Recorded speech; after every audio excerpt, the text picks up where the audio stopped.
Hey there folks, rinimt here, and welcome to Ceiba Freaky via PressEngine.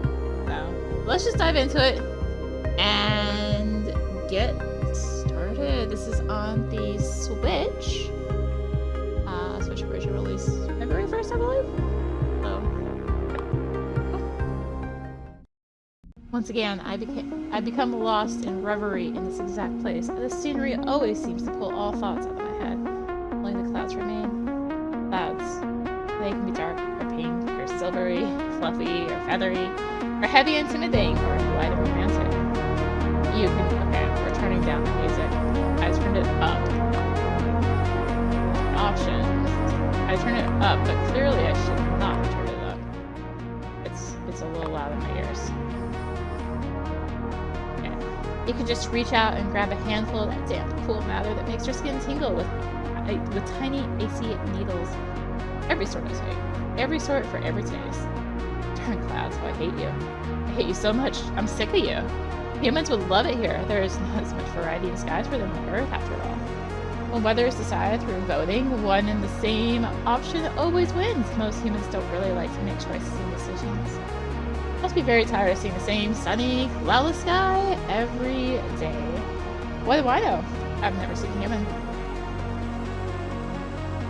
What did we come here for? Traveling hundreds of light years and getting stuck just a few miles away from our goal in the stupidest thing that could have happened. Feels like I could easily step off the bridge and onto the dark, dense plain below. Just one step and I'll be down there on the planet surface at last. But it's just my dumb brain giving me absurd ideas again. Sometimes you're standing at the edge of a pit and your subconscious whispers to you, jump. Or you notice a small root sticking out from under your clothes and suddenly there is that tiny nagging voice inside your skull. Wrap it around your finger and tear it off. I just wish it gave me a good reason for once. No, stupid brain, that's not how it works. You're being deceived by your own senses. Close my eyes for a second, imagining how it would really happen. Take a step off the bridge and into the void. I speed towards the gray surface so fast that the wind is almost ripping my clothes off. And I dive into it, but it doesn't crush me. It's not a plane, but in fact, a thick cloud cover. But this is not the soft, chilly kind of clouds you can feel up there. Burning hot sulfuric acid and suffocating hydrogen sulfide. It's deadly carbon dioxide. These clouds eat romance for breakfast. Sulfuric acid starts to condense on my skin. No. Of course I would be wearing a protective suit. I would never dare never dare land on an unknown planet with just my coveralls on. The wire begins to fade and I break into the lower atmosphere. Before me lies a black, rocky wasteland, barren, polished to a shine by the violent winds, the actual surface of the planet. Down below, strange and incomprehensible alien structures gleam with their metallic sheen. The objective of our mission. I can imagine what they looked like, even if I tried. The plane is rushing the ground, I think is what it's supposed to say. The ground is rushing towards me at great speeds. I crash.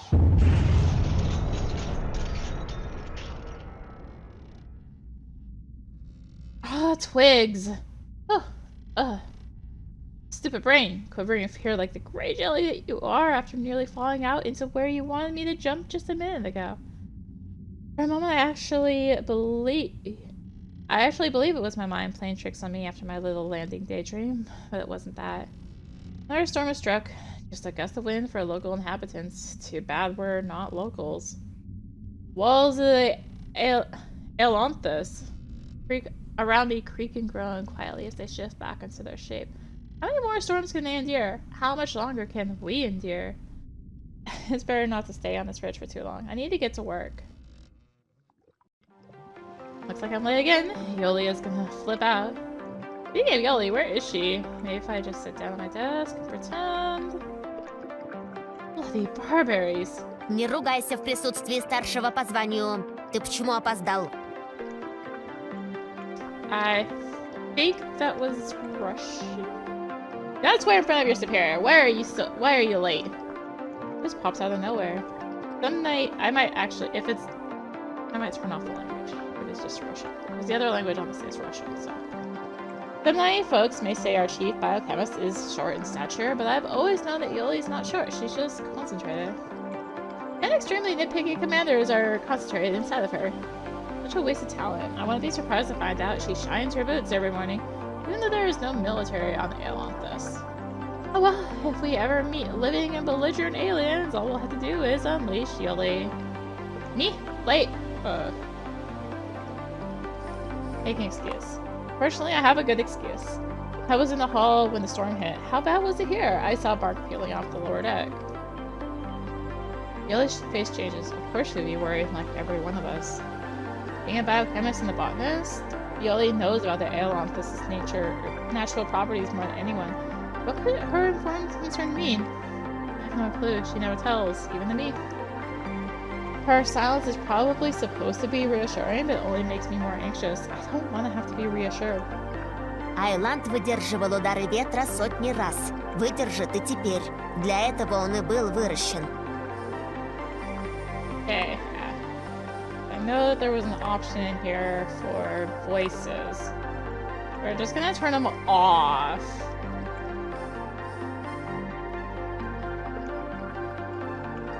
Like mess with it? Okay, yeah, that just messes with it. Completely changes it to Russian. Alright. Yeah, voices are just gonna be off. And I'll just be the voice. I am the voice. The Ailanthus had withstood strong gusts hundreds of times before, and so it will now. This is what it was grown for.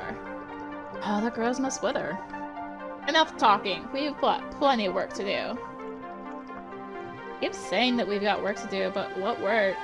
There is no life on Metnal. It's a dead planet with dead ruins of a dead civilization. There's nothing for us to do here. The entire ship has nothing to do here.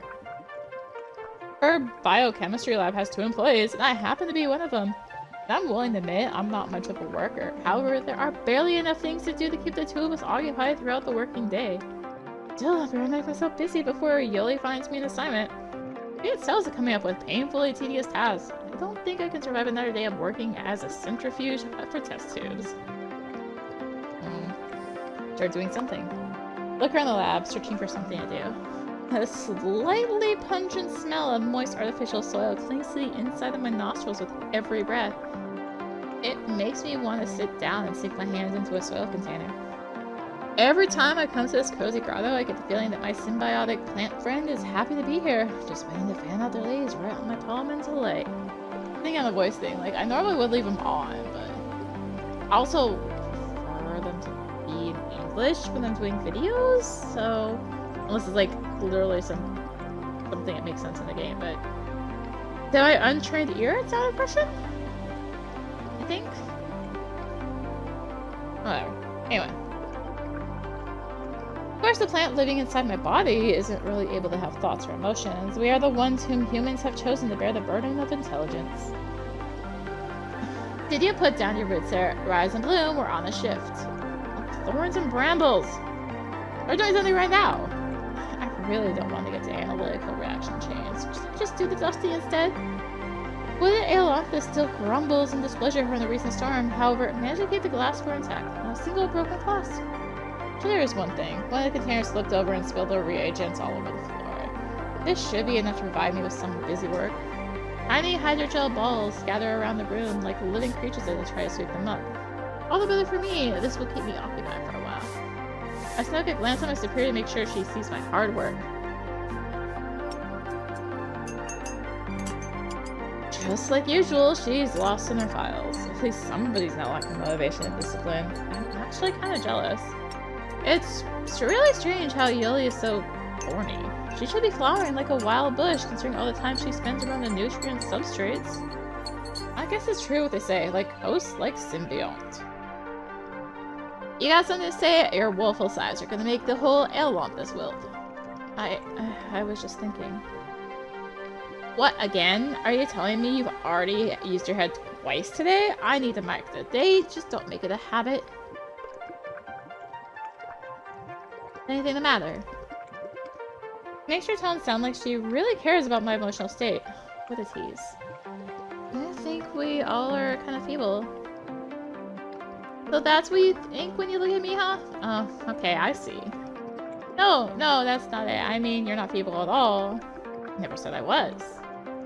Come on, I mean humans. But we are not humans. It's kind of hard to forget it with that reminder sticking out of the top of your head. That's the whole point of it, to remind.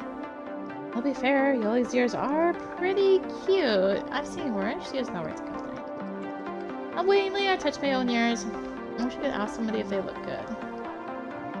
Right, but we're still part of humankind, the allies of humanity. More like the servants of humanity. Are you gonna oppose everything I say? No, just nonsense. Alright, Earthlings, them and us. We are all Earthlings, no doubt about it. Is that so better? Yes, go on. We are feeble. All that progress, those giant spacecrafts traveling across the universe, prolonged life, freedom from diseases, all that accumulated knowledge. And yet here we are, stuck in this creaking wood nest, unable to touch down the land below. Like some pirates on a pirate ship off the rocky coast of the Patagonia. Arr, all hands on deck! What do you mean? We've been down there. The conditions below are harsh and dangerous. There's no need to risk our lives again and again, and you know it. Wait, what pirates? I've been reading human books again. Why did you hate them so much? So what if I have? Can't help feeling that Earthlings have missed some very important step in their development. I was just reading a book on that. I must be tooling on you with the work if you still have time for this nonsense. Once you finish sweeping the floor, get back to yesterday's test. I will, but hear me out first. The book had this idea that jumping, or space warp, or hyperspace travel, or whatever you call it, is actually extremely simple technology. Jumping is like inventing the wheel. Humankind had somehow overlooked it completely. And one day, some terrible alien invaders come to Earth. They wield longbows and battle axes and have leaky wooden caves with coal-powered warp drives for spaceships. Earth welcomes them with nuclear weapon. That's not how science works. You can't just overlook such a significant body of knowledge. The blank spot on its place would lead us to the discovery. But why are we still here? Where's the blank spot? Where are the discoveries?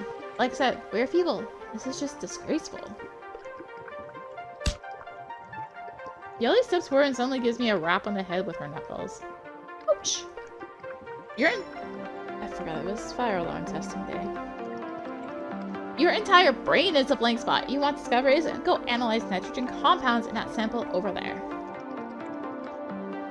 There are colossal ruins of an ancient alien civilization underneath, and yet all she wants is to look for traces of bacteria and rocks.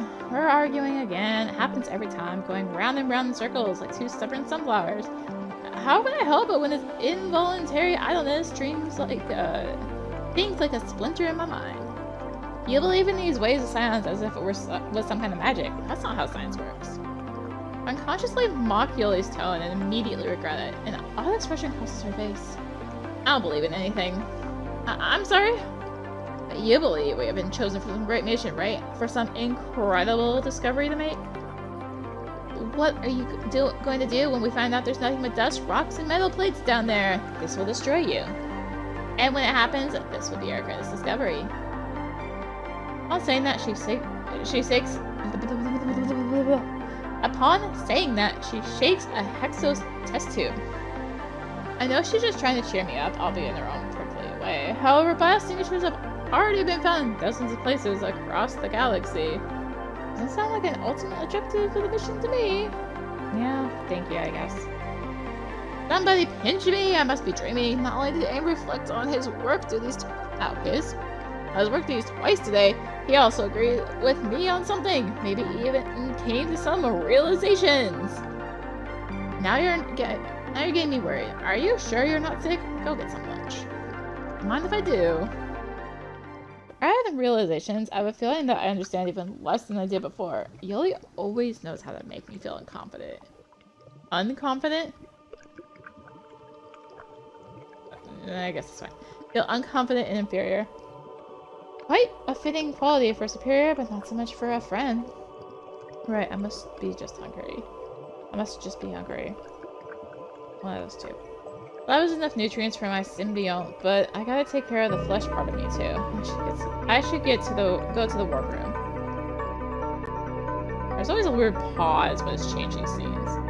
Ailanthus is crowded, but its halls and sections made of interwoven leaves and branches appear almost empty every time. As though some crew people were missing. I really need to stop reading human books so much. I suppose it's not a crime to be a fan of your creators. That's what they call religion, isn't it? On the other hand, it's kind of weird to obsess over those who only gave you life so you could do all the grunt work for them in such distant, dangerous places, too. On the third hand, oh, my roots, she's here! Hi. I looked down, no window. Oh, what great weather today. Is this alone again? It's so strange. Is it even possible? Is everyone blind here? Soft colors of her ears flowing smoothly onto her hair, her neatly shaped symbiont buds, albeit still closed. What am I even thinking? If a girl like her is eating her lunch alone, it's because she wants to be left alone, obviously. That's why she comes here. No, there's no good thinking. Keep saying that myself, I'll never get a chance to talk to her. Actually, it's probably true. Just wants to be alone. I'm going to sit down next to her and have my porridge. If there's even a hint of annoyance on their face, I'll give up a move. Okay, that should do it. I wonder if this expression is supposed to mean annoyance. Hi, there was a storm this morning. Are you alright? This one ain't not bad at all. Just trying to show some concern for my crewmate. Not answering. Maybe I should leave now? Let's stay. Feels like the sound is just about to condense and form into another cloud right above our table. I count to 10 and then leave. Yes, I'm good. Thank you. She answered me! Just a few words, but suddenly relief washes over me like a cool tide. Good. I'm gonna do this with the mouse though. I'm not gonna do it with the mouse, I'm on the Switch. I'm like, I'm gonna do it on the mouse. It's weird because I'm playing this on my monitor, so I'm like, hey, it'll be fine, I'll just use the mouse. No, I won't use the mouse. Just a few words, but suddenly relief washes over me like a cold tide. The symbiont leaves on my arm. I feel my heart race increase and turn towards the light. She didn't notice. She did. And introduce myself first. I'm in. Silent.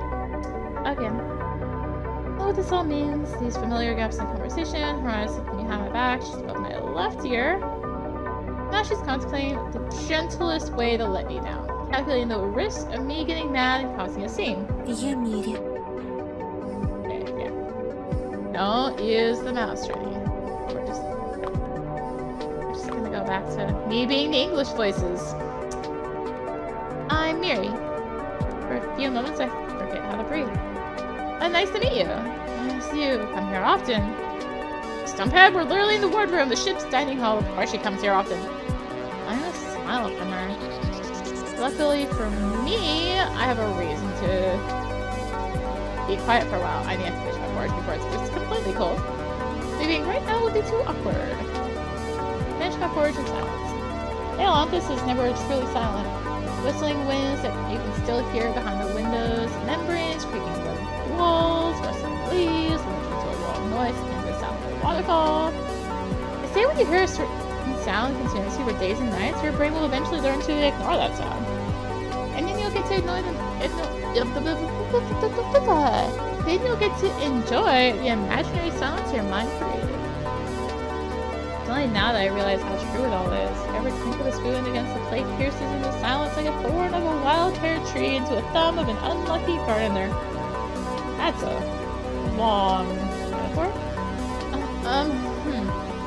You must be feeling awkward. Why?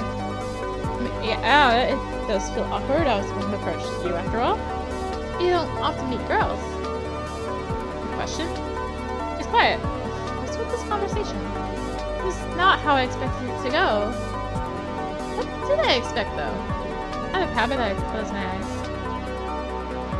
Hey, she's sitting in the corner by the window, the morning light of the local sun softly setting off the delicate color of the leaves in her hair. Nope. Let me eat one. Walk over to her table and start a conversation. She smiles and offers me a sit. Offers me a seat. I'm having to do that thing again where I rewrite part of the sentences. Says she's been eyeing me for some time, but was too shy to approach. No, this is stupid. It's not like I really expected something like that, even if I'm not that naive. She's not smiling. She's interested in me. Well, yes, she would very much like to get to know me. Of course, she would love to keep seeing me because... Why? Why, really? And so entranced by her looks, I completely forgot to think about what kind of person she might be. Maybe she's not interested in me. Maybe she has no interest in me. Maybe I have no interest in her. Ugh. You have a headache. What makes you think so? You've been squinting really hard. Yeah, I was just thinking. Of habit, I cringe in anticipation of Yoli's common quip. Instead, there's just another pause. Finish my meal. When I think of it, it was that vile wheat germ porridge again. I didn't even know this. I guess my physical suffering was overrun by emotional. Alright, it's time to return to the lab. About what? Come again? What were you thinking about? Nothing much, just the trivial stuff. Like how maybe I wasn't actually looking to meet anyone? Maybe I just wanted to talk to someone or listen to someone? Anything to get myself distracted from that porridge. For the first time, she looked straight into my eyes, a piercing, observant gaze. I nearly shudder in surprise. If that's the case, I'm sorry. This conversation came out half-grown. At least my branch is half-grown alright. It must be my fault. I'm not very good with this interaction thing. The way she says the word interaction is as though she picks it up with a pair of tweezers from a jar crawling with wriggly, slimy things. That's okay, no worries. We could make a deal to make it up. Next time you get this porridge, we can talk again. Will you talk more then? Probably not. Okay, great. I'll be looking forward to the day. Before a smile, I hastily dispose of my plate in the recycle leaf and push myself out into the hall. The same air as that in the wardroom, but for some reason I feel the urge to take a lungful of it. Oh well. On the other hand, I got to know her name. She even let me know she wouldn't mind to keep in touch. But technically speaking, that's a success. On the other hand, it was not quite how I imagined it to be. Not how I imagined her to be. The question is whether I really hope to get that wheat germ porridge one more time. Again, my gaze shifts to the view outside the window. What a fitting sight. Metnal must look incredible from space. There are pastel streaks of delicate wispy clouds against the dark sea of heavy storm clouds. An eye-catching pattern, constantly shifting like stirred foam in a cup of chicory drink. Behind the visage lies an inhospitable, malignant planet that welcomes no one. A planet that probably doesn't even hide any romantic secret. On the third hand, Mary. Sweet pine cones! Another storm? I had to grab a stalk sticking out of the wall or I would have tumbled over. I had not fall to the lower deck's tangled roots. Why was the storm coming so soon? And such a violent one, too. The weather hasn't been particularly kind to us lately. I wonder if anything else was spilt in the lab. I had to shake off the thought that humans could grow in a much more impressive ship for us, considering all their power. Or at the very least, more rebel. Could it be that Yuli is right and you have simply disposed of some old trash that can barely keep us alive here? Well, we're their servants. Enjoying photosynthesis. Chief Engineer Sabu! Oh, what's she doing here? Just trying to regain my footing. The storm just now was particularly bad. There's something wrong, machine-wise? Even if there was, it's my area at Vex Release, not yours.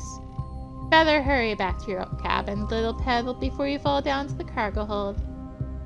That voice be sweet like maple syrup and yet run like rough like iron bark at the same time.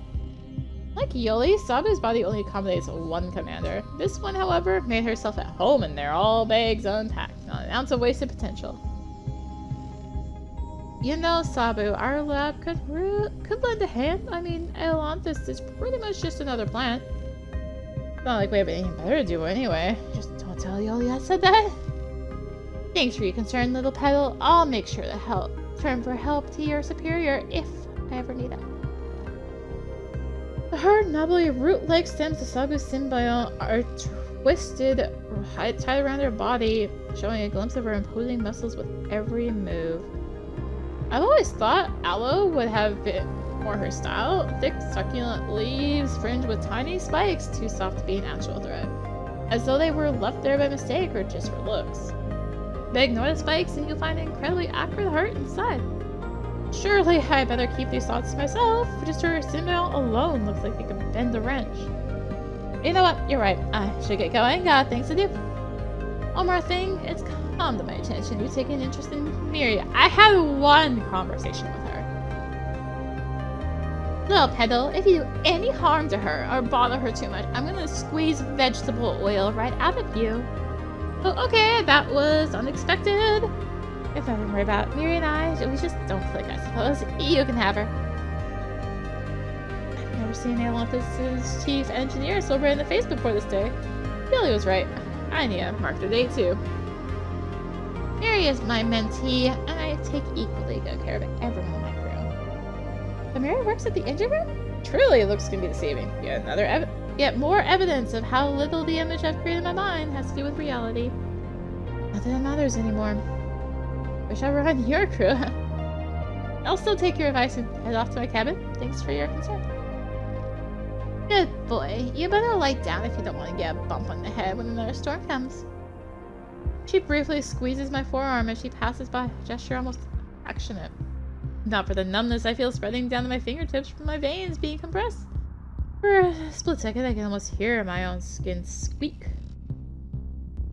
Once I make sure she's gone, I let out a hiss. Thorns and brambles! All I ever see are unpleasant, angry women. Hell. This is hell. Metnal never gave off the impression of a friendly planet with its horrific storms and gales, sulfurous clouds, and extreme temperatures and air pressure. The farther away from Metnal, the easier you breathe. Prepare for that. What I wasn't prepared for was every girl I meet treat me like a piece of old rotting log. Long lost a safe haven in my own cabin. No girls allowed. Familiar scent of my moss bed. Earthy and moist. So pleasantly refreshing after dry wood of the Ailanthus. It has already turned yellow at the edges, got harder and thinner. It's about time I harvest this sporangia and replant the bed at the opposite wall. Not to water it. Wait for the mossy green to cover mossy cover to spread across the floor. Too much hassle. I can do it tomorrow or the next day. Now I need sleep. Before I can doze off, Sabu's words suddenly spring to mind. Ailanthus' chief engineer was expecting a third storm this day. He even told me to lie down. I can't remember the last time we had storms this frequently. Probably never. Nobody else knows the shit better than she does. Even Yoli. Should I be worried?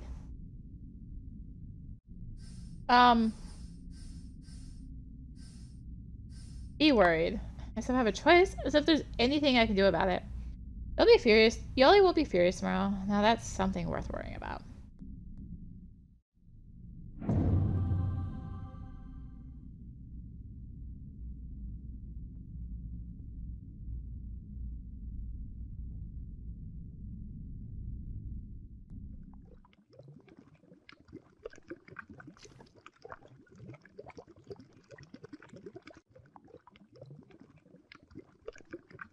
They just left after lunch in the middle of your shift.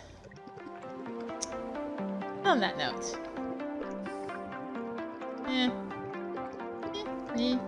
We'll go longer. Chief Engineer Sabu ordered me to return to my quarters due to the frequent storms.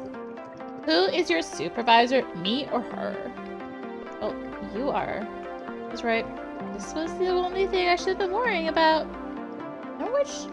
What has angered you all the most? Me slacking off from work again, or me following somebody else's orders? I think of it. I challenge her orders all the time. Me being yelled at, but I can see why she's so upset. Her only subordinate undermining her authority. Hey, I'm sorry, I was an idiot. I promise this will never happen again. I'll be staying here with you till the fern blooms.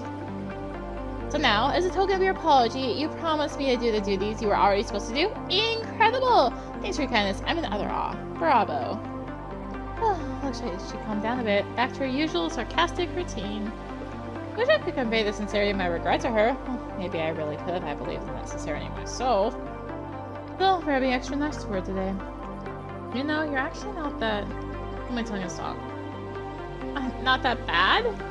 Not that unfriendly compared to some other girls at the station. There are those who barely talk to me at all. But you do, so thank you. You're welcome. I shall preserve this exquisite compliment like a pressed flower amongst the pages of my memories herbarium. Your words shall forever brighten up my dull and lonely nights. Now get to work before your feet grow roots. Yay, crisis averted. It was a lot easier than I imagined. It's a work, huh? I must scroll through the research logbook. Countless iterations of the same experiments over and over again, like the evidence of hope for another answer to emerge from the dataset. Especially would still be discouraged erroneous, deviating too much from the common trend. Analysis are hundreds, thousands of observations. What should the confidence interval be? Does Yoli see any light at the end of this unbearably boring tunnel of digits? Or should she reach a dead end like the rest of us? Maybe she just enjoys the process. I imagine her anger if I asked her directly. So what should I do?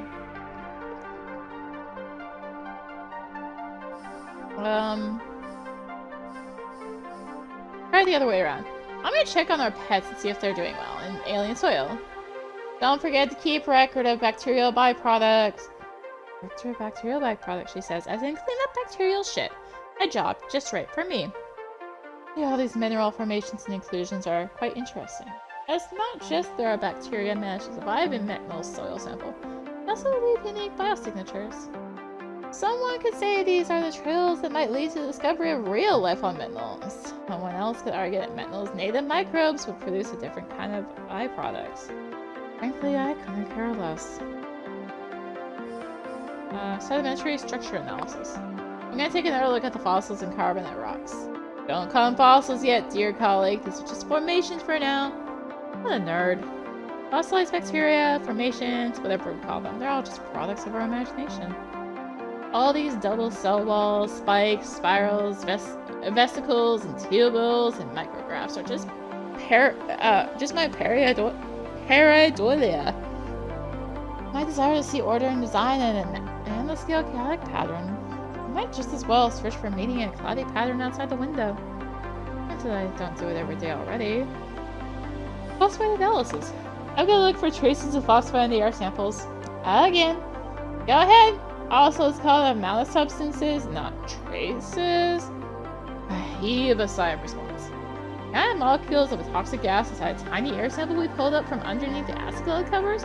This gas could have been produced by volcanoes, probably no. Or thunderstorms? How reassuring. What would 10 molecules in a sample mean? Is it bacteria yet, or is it just a volcano? What about 20? Careful not to break the Ailanthus apart with your groans. Don't even joke about that! Looking so serious. Perhaps I'm the only one in the Ailanthus who can tell her serious and angry expressions apart. Are you anxious? Rather, I'm bored. Anxious out of boredom. Is that even a thing? It is. The brain needs small amounts of stress to stay stimulated. When there are no external stress stimuli, the brain just starts making them up. It's like a simian kind of mechanism. Why would we ever need it? Humans create us in their own image and likeness, along with all their flaws and shortcomings in us. Not very smart of them. It's almost like we were growing in a hurry. I suppose it was intentional. If we turn out better than them, imagine how it could hurt their pride. Never attribute to malice that which is adequately explained by stupidity. Oh my! And the humans fan assume that humans can be stupid. The sun hasn't frozen over yesterday, so maybe it will today.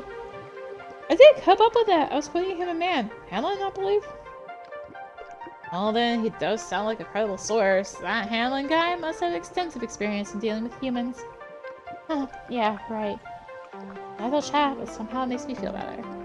Yoli never smiles much. She rarely talks about anything not work-related. I'd rather have her rail at humanity at heart's content if it helps her relax and unwind, even for a moment. You're that bored? How about you give a listen to what I'm working on? Oh, here it comes. The 2-minute chat break is over, and now I get back to filling these repetitious, endless tables in the logbook. Which is exactly as boring as it sounds. On the other hand, I do owe Yoli an apology, just not that big. The third hand? How did we keep having 3 hands? Her proposal sounds like a trick question. I'm supposed to do work, not just leak around and listen to her stories. I agree, I might get myself subjected to an election on procrastination. Oh. L and R go back and forth. Grit your teeth and listen patiently. Listening is easier than working. Water break. Just look her in the eyes and nod occasionally. No thinking required.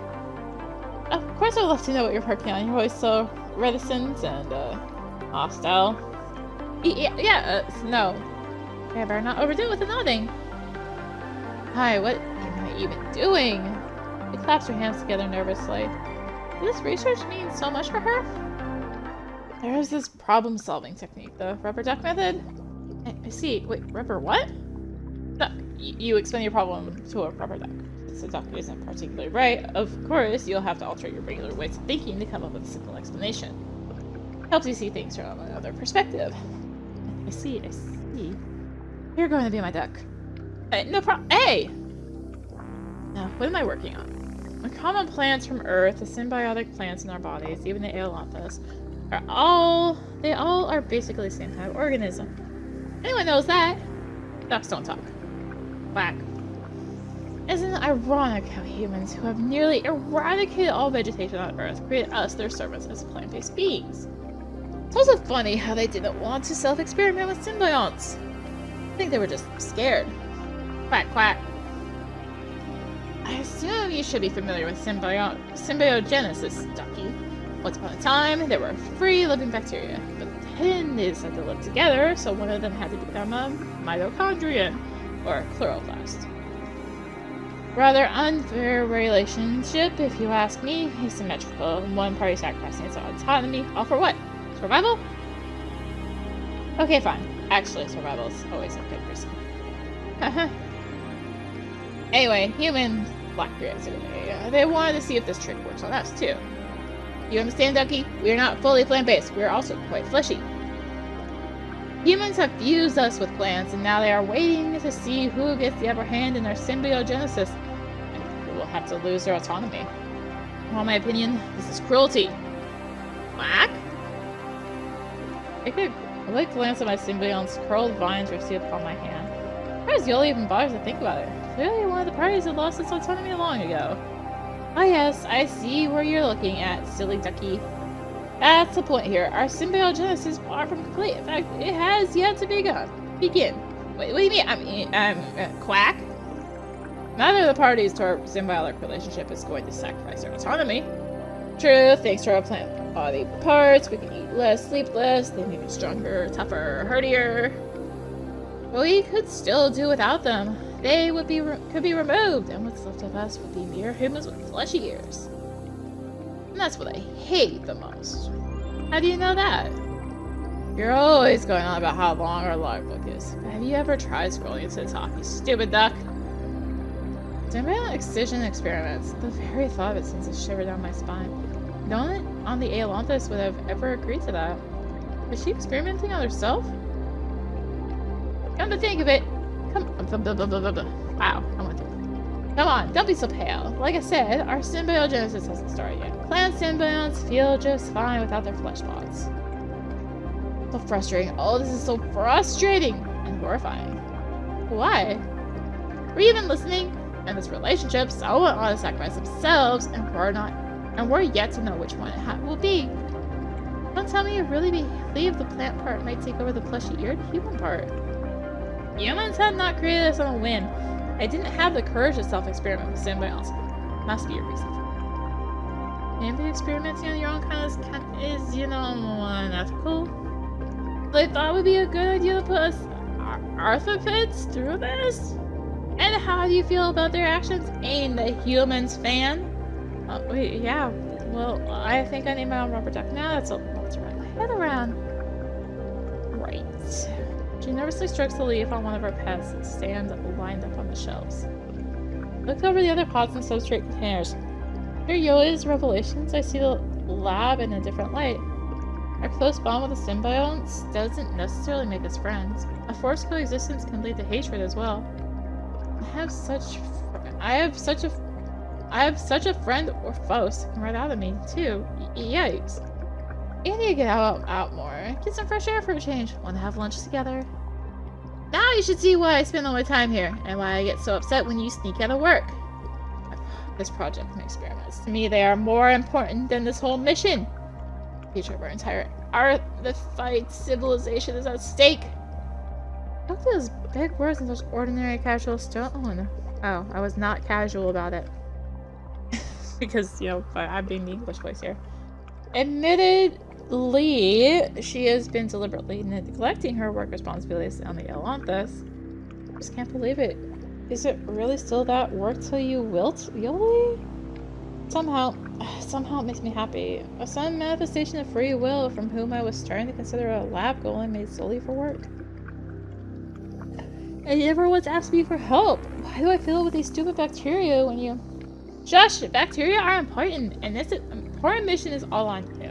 Any biochemistry discoveries to be made on Metnal will be yours and yours alone. Yeah, right. Thanks for your confidence. You are remarkably bad at sarcasm, for my subordinate. I feel my head spinning, as if there weren't already enough reasons to worry.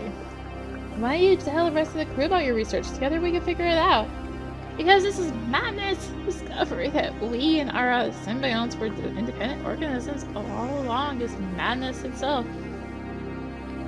You, being a half-grown biochemist, may be susceptible to the idea. The others, though, some may consider this information useless, some dangerous. Even worse, I do my personal research during the working hours, sabotaging the mission. I think you can imagine how the officers would react if they find out. I'll be silent like a stump. You better. Returns to her working desk, her petite, frail figure seems even smaller now, as if shrunken. What am I supposed to do? What can I do for her? This is clearly not the situation where I just give her a pat on the shoulder. Is it really all I'm good for, just obediently doing my job? Yoli's opened up to me, suddenly revealing her secret. I don't know what I did to deserve this, but this is something I want to cherish. Maybe I just really need to give my all to work for Yoli. What a horrible thought. I'm off till lunch.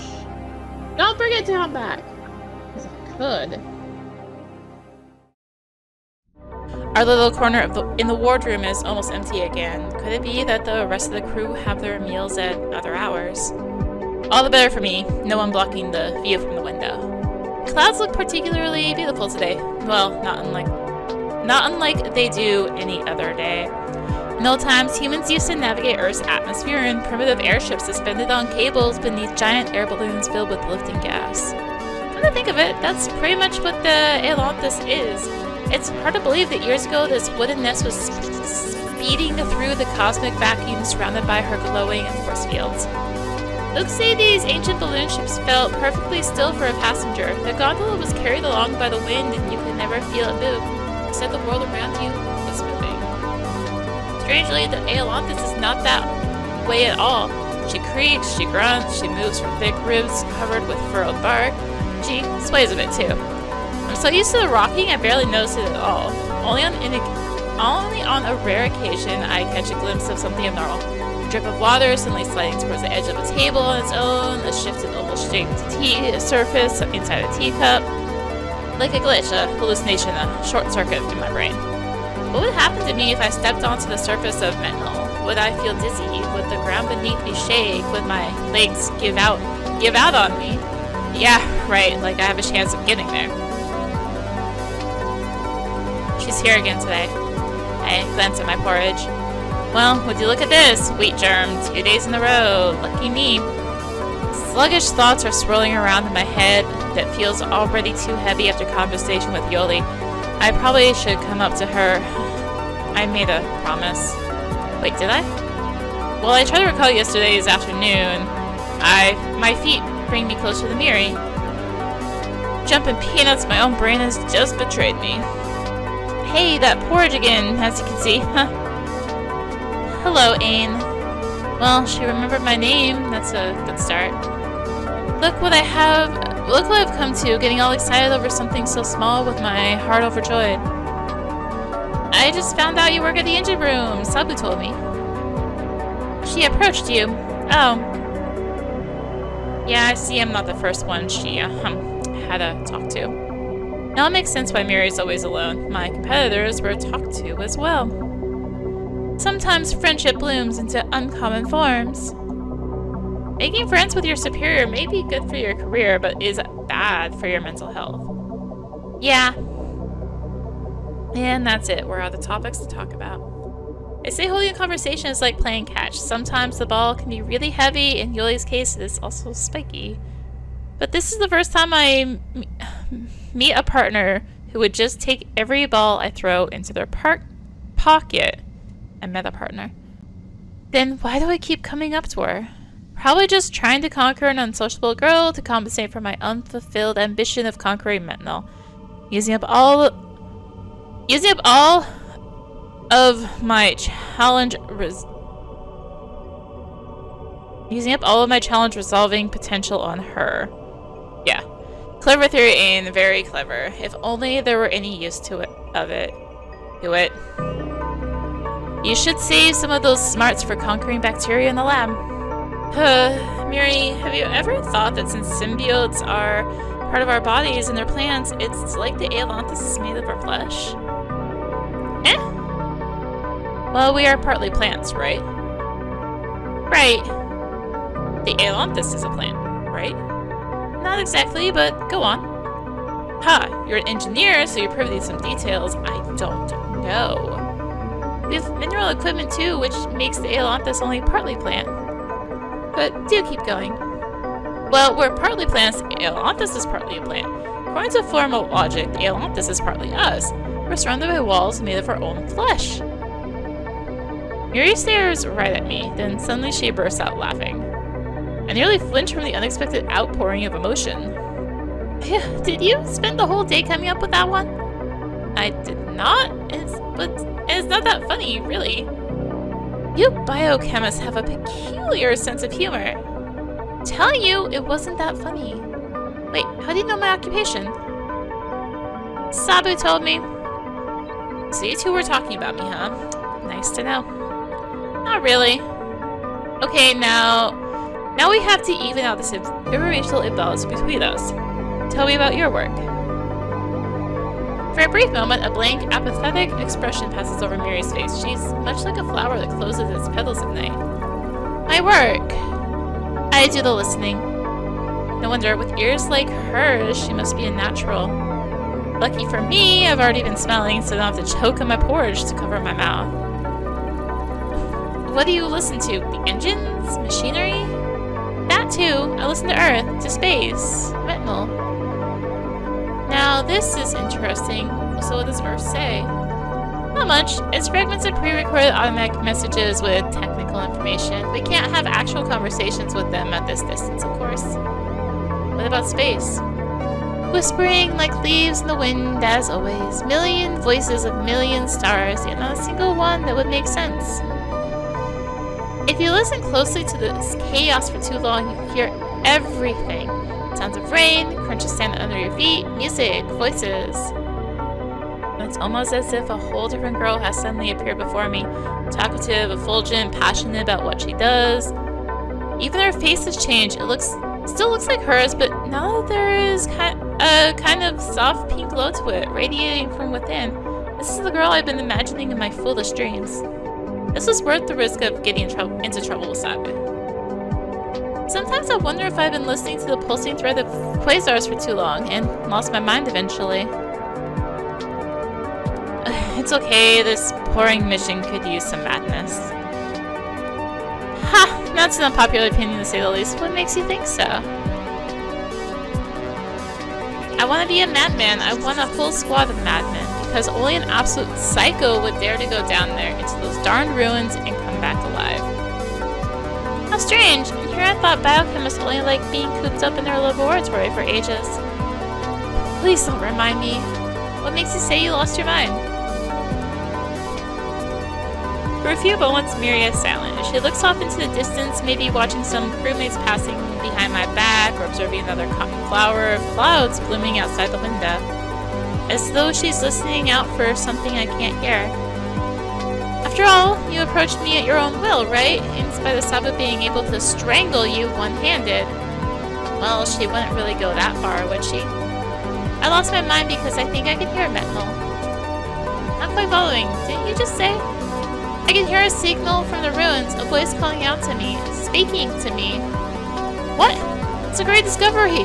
It's what we have all been waiting for. This means the ruins aren't empty. This means someone or something in there is trying to make contact. It's a human voice. The stems of thoughts inside my head groan as they strain, taking a different direction of growth. Okay, so apparently this has to be an advanced civilization. They have no problem talking to us in their language to minimize misunderstandings. No, you don't understand. It's not our artifact language. Metnal speaks the language of our masters. People of Earth. Whoa, I mean, you do sound crazy, even more than I expected. That's simply not possible. A spoon she's been clutching in her fist starts to shake like a knife ready to cut into my throat.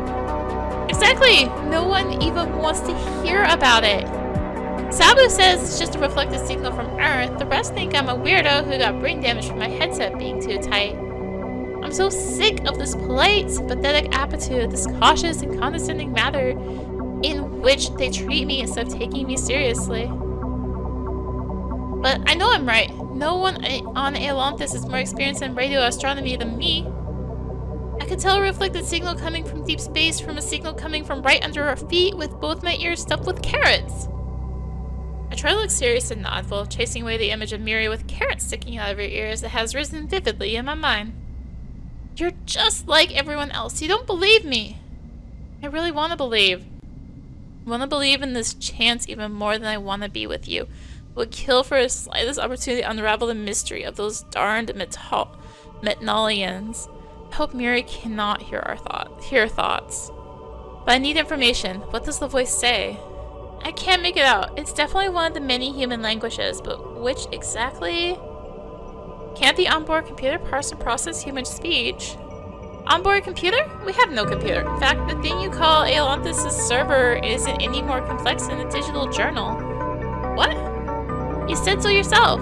We could use some madness. There are plenty of things that we don't have. Like, for instance, this mission has no objective. How's that? Miri is speaking so quietly that her voice drops into a whisper. I can barely hear her. The more she lowers her voice, the closer I lean over to her, trying to catch every word. The log records start with the awakening of the first artifacts. No explanation as to why we're here. They're trying to keep it a secret, obviously. Holy gooseberries! How do you know this? An unofficial officer tried to hit on me once until Sabu had to talk to him. I looked around anxiously, feeling like a conspirator. The cozy wardroom, built like a giant calyx with its shape resembling a Visalis lantern, now feels like a closed trap. Nonsense. Rubbish. Miri sounds so confident because she really is insane. Her unhealthy, pathological condition must be getting to me because there is no way I could actually believe. Lucky you, by sheer coincidence, the Ailanthus' chief specialist in reading and listening to human books in different languages is here, right in front of you. Books that seem to be aplenty on the Ailanthus for some reason. Yet another part of the mystery, a thread of the conspiracy. No, even in madness, one should know the limits. So you do believe me? And do you really believe me? Why shouldn't I? You hear the voices of our masters on Earth from the extraterrestrial ruins that are so incomprehensible and alien we can't even begin to explore them. How is that any weird? How is that any weird? We'll go with it. Could happen to anyone. I mean, I hear voices of bacteria. Really? What did they say? Ceiba Let! Yulia forces us to reproduce an acidic substrate while she watches. My attempt to speak in a tiny voice makes me choke a little, so the last words of the bacteria come out as a hoarse whisper. Miri and I laugh simultaneously. Look at us, just a regular boy and girl enjoying each other's company. It's a nice thing to experience, even if for a brief moment. Are you free right now? If you have time, can you listen to that recording? Sure. Yes, sure. Of course. Yes. Yes, sure, of course. Yulia's gonna kill me.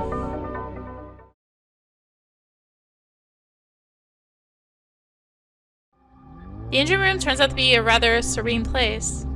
No giant glowing fungi or spooky caverns filled with foxfire, no loud clinking or foul odor. Not sure why I even expected all that. After all, biological hydrogen production is a quite and subtle process. Without a sound, green algae split the water from the atmosphere into hydrogen and oxygen. The hydrogen makes it stay in the upper atmosphere. The oxygen is used for breathing. So simple and clean is the way that you make me feel tonight. Wait, wrong game. All peace and quiet until a stray spark forms under the hydrogen storage system, and then, boom. No wonder Sabu's such a tyrant and control freak. What if your superior catches us here? She's taken root in the power greenhouse. The latest storm had battered us quite severely. The underground electrodes got damaged. And it's not like we're doing anything indecent here. You have a right to be in this place. Good, you tell her that because she said she'd squeeze vegetable oil out of me. I doubt she can do that. I won't stop her from trying. Not doing anything indecent, huh? That's not how I feel in my heart. We're alone here, just the two of us, not just poking at our porridge, but doing something mysterious and perhaps even dangerous. She looks so different, so alive. Could it be that me saying I believe her had such an impact on her? Mary comes over to a cowlick's chair beside the desk and taps some keys on the control panel. Listen carefully. The sound quality is terrible. The dense clouds absorb radio waves. Moreover, they create irregularities in atmospheric layers, which also cause distortions. Anyway, just listen. Room fills with scratching and crackling, and through the sack I can barely hear a coarse, choppy voice.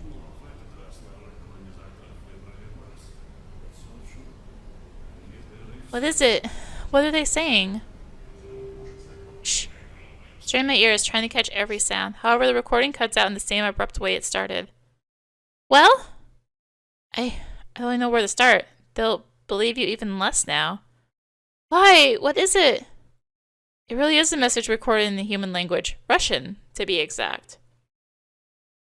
But they're not just trying to make contact. They're talking about some catastrophe, about time running out. I think they're asking for help. Room falls silent. We stare at each other without saying a word. What's going on inside Mary's head? I can only guess. As for me, I'm breaking out in cold sweat. This really is a reflected signal from Earth? Then what in the universe happened there? Just how bad was it that they resorted to calling on a research mission lost in deep space? We must help them. What? No. How? Whom? I could grow a radio-sensitive vine. How could it possibly help? You said yourself that the signal gets lost in the clouds. You're supposed to just float through the acid clouds on a dandelion seed parachute, listening out for better reception. It even sounds like something from a foolish fairy tale for kids. You are right. I did mention distortions and absorption, so we'll have to eliminate them. We must get under the clouds, straight to the ruins of Metnal. My heart skips a beat or two. The girl I like is proposing me the very thing I desire. Getting down to business, the real one. No more traces of maybe bacteria, maybe not, in pieces of rocks. Yet for some reason I don't feel the excitement I have been dreaming of. No. Don't you know how it is down there? And what if it really is a signal from Earth reflected by Metnal? We will know that right away and get back. I could make dozens of arguments, talk myself hoarse, but she wouldn't listen. She'll just close up her petals again. The bright, vivacious girl who just came out of her shell for a short while will disappear. Maybe she doesn't actually mean it. Maybe she's just saying things she's supposed to say in this kind of situation. We need to help. We need to show kindness for those in peril. Being curious about a strange signal coming from the planet is the only connection we share. Maybe she just doesn't want to lose this connection? Maybe she doesn't want to lose me? Daydreaming again, stupid Ein. We don't have to make haste. We could talk Yoli into it, gain support among our crewmates, approach the officers all together. That could be by Miri's side all this time.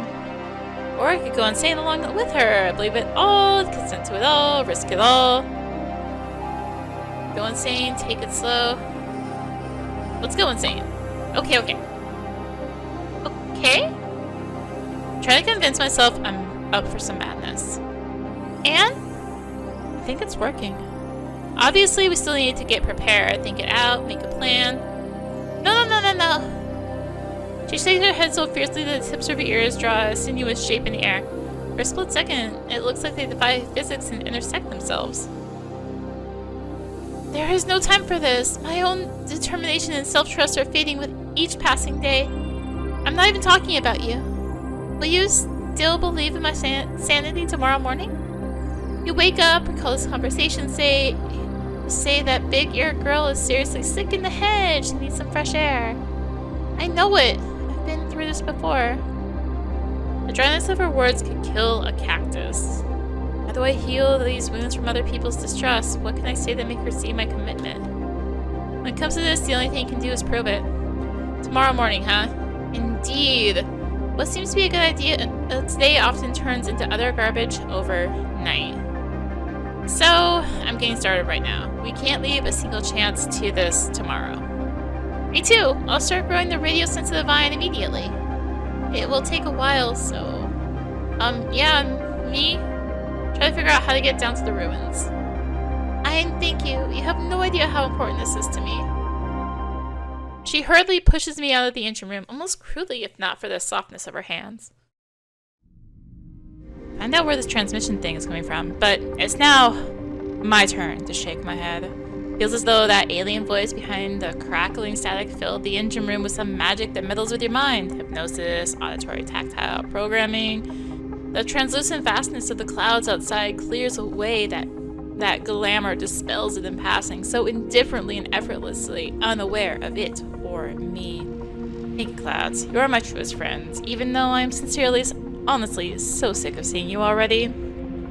Questions start to infest my vacant brain, entangling it with their tenacious roots. Whatever did I hear just a few moments ago? Whatever did I agree to? Whatever did I promise? And most importantly, what do I do now? Following these thoughts, a rotten, twisting little root of the final question creeps in, a burning speck of doubt. Do I really want to tackle all these thorns and brambles just for the sake of this girl to whom no one even talks? This is fine. I am allowed to have ugly thoughts. These thoughts do not define me. Questioning yourself is a good and healthy thing to do. Only it doesn't feel healthy to me at all. Oh, stink bugs! You startled me! Feeling nervous, little petal? No, I was just thinking. Didn't see you coming at all.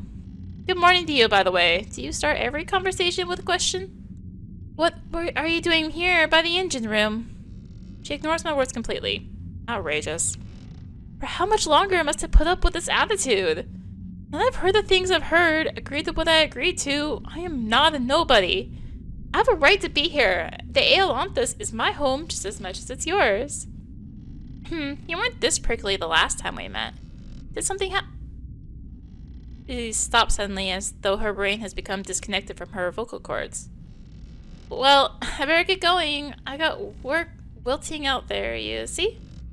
No, wait! There's like a little, graphical glitch in that text box.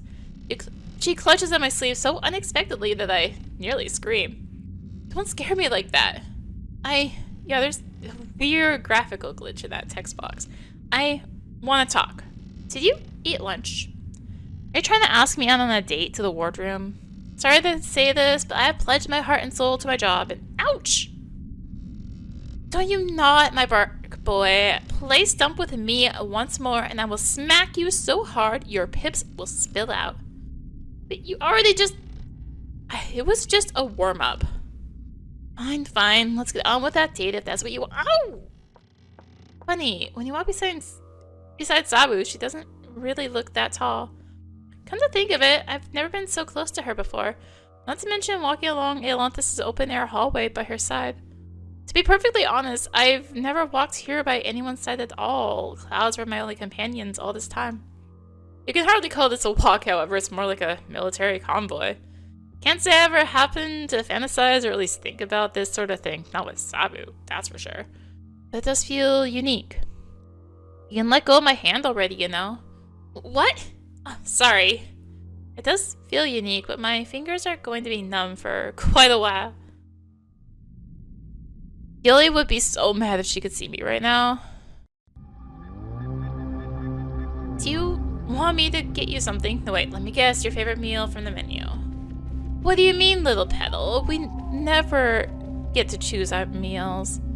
This just changed according to a schedule so that we could maintain proper vitamin and mineral levels. I already got my ration for today. I know that. It was a joke. I want to make a joke to lighten the mood. Too bad I failed in that regard. The mood has been weird enough already, and my joke only made it worse. Wonder if there is an artifact in this world who is nice and easy for me to talk to. Will I ever meet them? I know what you are. Straight to the point, are we? No weather talk? You are a rebel. And that weird graphic glitch is back again. Even I cannot stop myself from snorting. Right, that's all I do here, rebelling. Take yesterday, for example. I didn't finish my porridge. I hoped you would be happier about it. You need to work on your self-esteem, little petal. See, you don't have to actually start a rebellion to be a rebel. Now, this is controversial. Rebels are an inevitable and essential part of any functioning society. A circuit breaker. You are the circuit breakers. We, you, and Yoli. Yoli, did you grow leaves in your roots or something? Like I said, you don't have to rebel to play your part. All you need to be is anti. I don't understand what you're getting at. The scheme is very simple. Society loves collective decision making. They would follow certain ideas without much thinking. Like the idea that wheat germ porridge is good for one's health.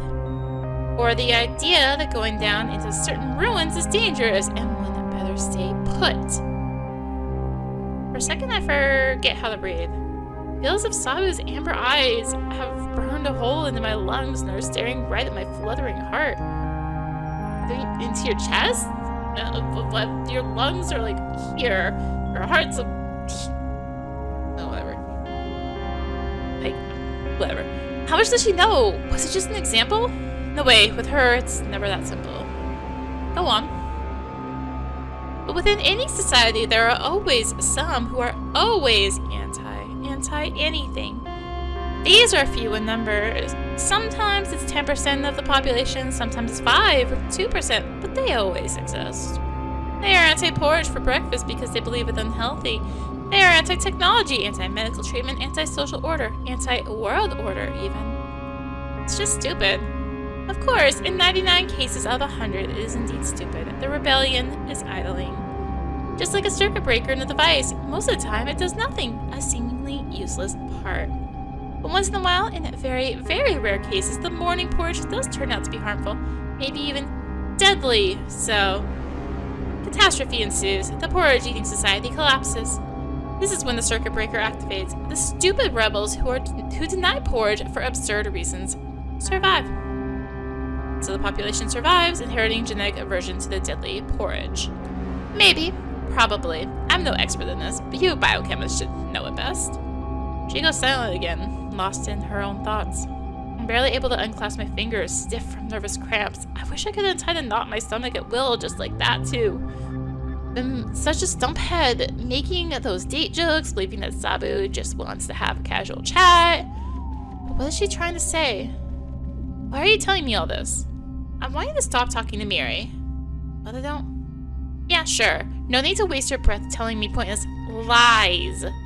No, wait, there are definitely some logical steps missing in your narrative. What does your made-up rebel theory have to do with Miri? You see, society never likes antagonists. If you don't eat your porridge, you starve. And this is why I'm offering you a deal. You bug off of Miri, and we'll go to the officers telling them about a stupid little rebellion Yoli started with that personal research of hers. She knows. She knows about the symbiont excision experiments. But how? So you knew about it too. What a surprise. Thing is, Yoli and I cooperate as two professionals who share the problem of having remarkably foolish subordinates. Sometimes she'd ask me for help, sometimes I'd ask her for her opinion. Not that I would ever need help, of course. You two sound like friends. Neither of us has the time for friendship. So what, she just went ahead and spilled the beans. She's smarter than that, little petal. One day, I went to visit her for advice and announced she was taking a while after I knocked, so naturally I got worried. Oh well, justified concern. I have a right for it as chief engineer, which is why I open others' doors. The other day, I would not miss a chance to make a joke or two about Sabu stubbornly ignoring her own feelings for Yoli. This time I remained silent, gritting my teeth so hard I'm seeing stars, afraid to miss a word. Something had happened to Yoli and I didn't even know. She was bad. Self-experimenting is never a good idea. I helped her, obviously, but to do that, I had to take a peek at her logbook. You should understand. Liar, you just peeked out of curiosity, and at such a time, too, taking advantage of her weakness. It doesn't matter. You decide whether you accept my proposal or not. And make it quick. The lunch break is long over. You're really willing to rat out a friend in cold blood just like that? She's not a friend. But why? What for? For Miri? Wouldn't you do the same if you were me? I'm so taken aback I just snapped my jaw shut, my teeth clacking. If I were her, what is that supposed to mean? What would I do if I saw Miri every day, if it was my job responsibility to look after her? I surely would. I don't know. I'm not her. I'm me. Ain. Sabu isn't offering me an actual choice. There is nothing to decide here. I don't have to play by her rules either. She has no idea about what Miri and I are cooking up and how it's going to change our little green world. When it happens, a win is a win. I only have one choice. Fine. Fine, it's a deal. You keep your mouth shut, and I stay in the lab and keep my twigs off Miri. At least today, it won't be a lie. Good boy. Remember, you're doing it for Yoli. See, we can be friends too, little petal. As long as you do as I say and behave. How can she speak so gently? How can she smile so sincerely after all she said just now? To think only a month ago, it would have been over the moon if a girl like her gave me a smile. I would have been doing as she said and behaving for her happily. This moment, however, I'm happy to leave the wardrobe as soon as possible.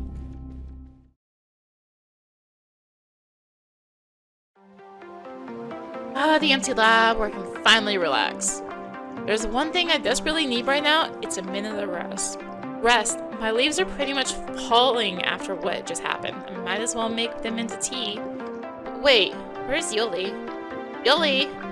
Sorry it took so long in the wardroom. The porridge was nasty. I mutter as I look under the desk in the cabinet, but my thorny superior is nowhere to be found. Yoli, if you're gonna suddenly jump in front of me from under the floor, I will scream. It's quiet. As quiet as an operating lab it can possibly get, that is. Bubbles cough as they burst inside a flask with boiling substrate, drowning out any potential breathing sounds. Maybe we'll be able to hear her footsteps then, but I really don't want to be sitting here in suspense all the time. Oh well. I should still find something to do, just in case she's watching me from some secret hollow in the wall. On the other hand, though, I'm already late. I already am late. Since yelling is inevitable, I might as well slack off some more as a bonus. Find something to do. What am I supposed to be doing again? Ah, yes, microcontamination control and the gas chromatograph.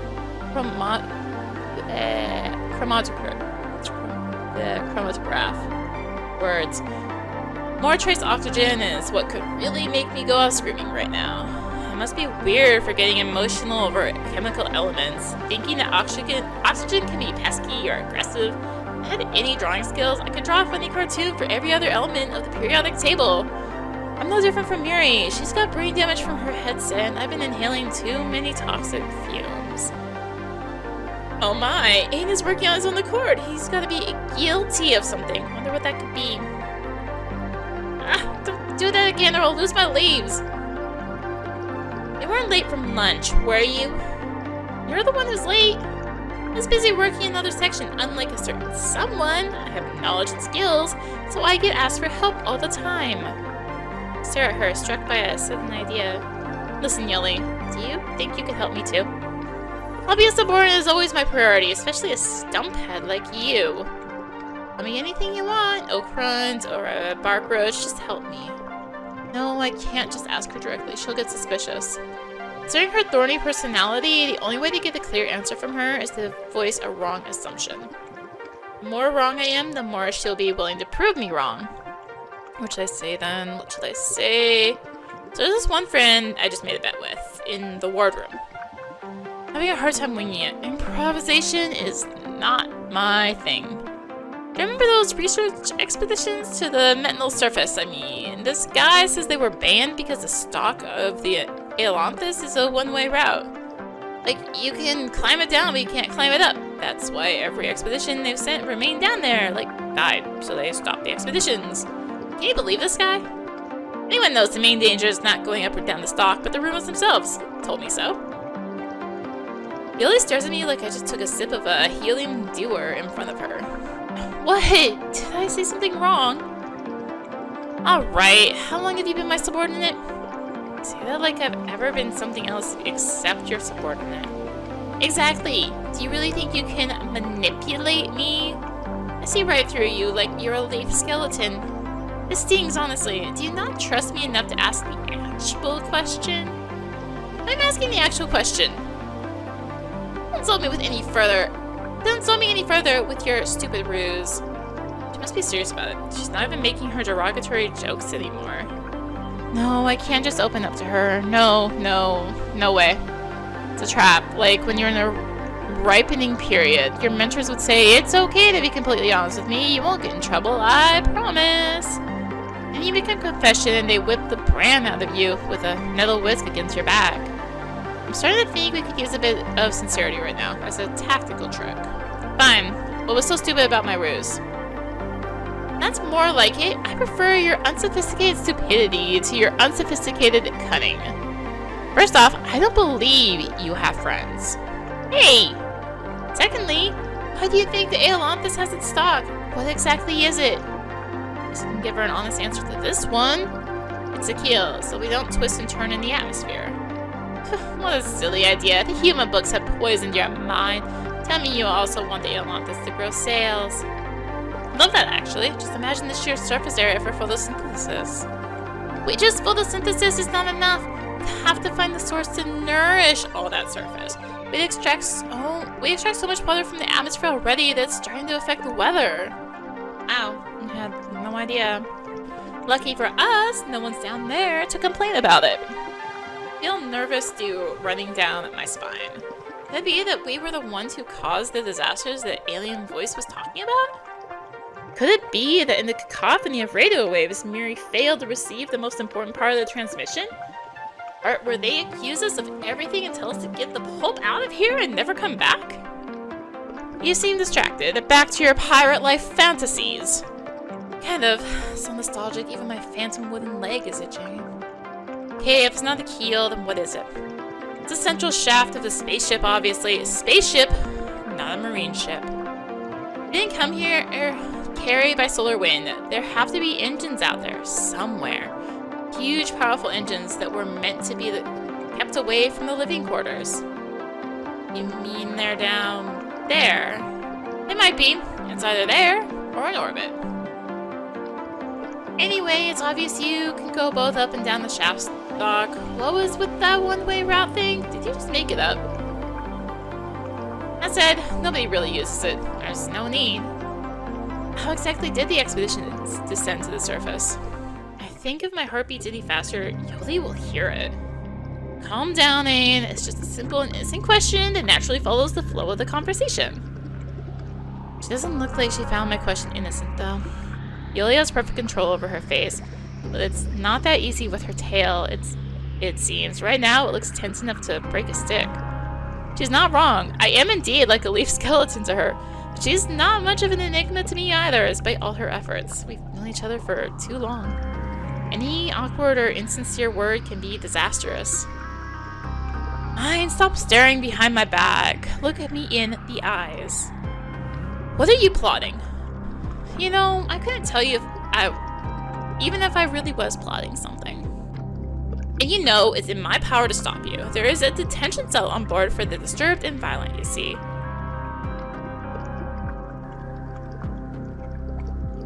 Ugh. They're disagreeing right now. I cannot tell you because it's not just my secret. Oh, so conspiracy then! Legally, I'm obliged to arrest you immediately and turn you over to the Ailanthus Security Service. Yoli, please. Fine, you're my friend. Even though you hardly look like one, just how do you think I would feel if you ended up dying down there because of me showing you the way? I am your friend, but I cannot stand under your wing forever.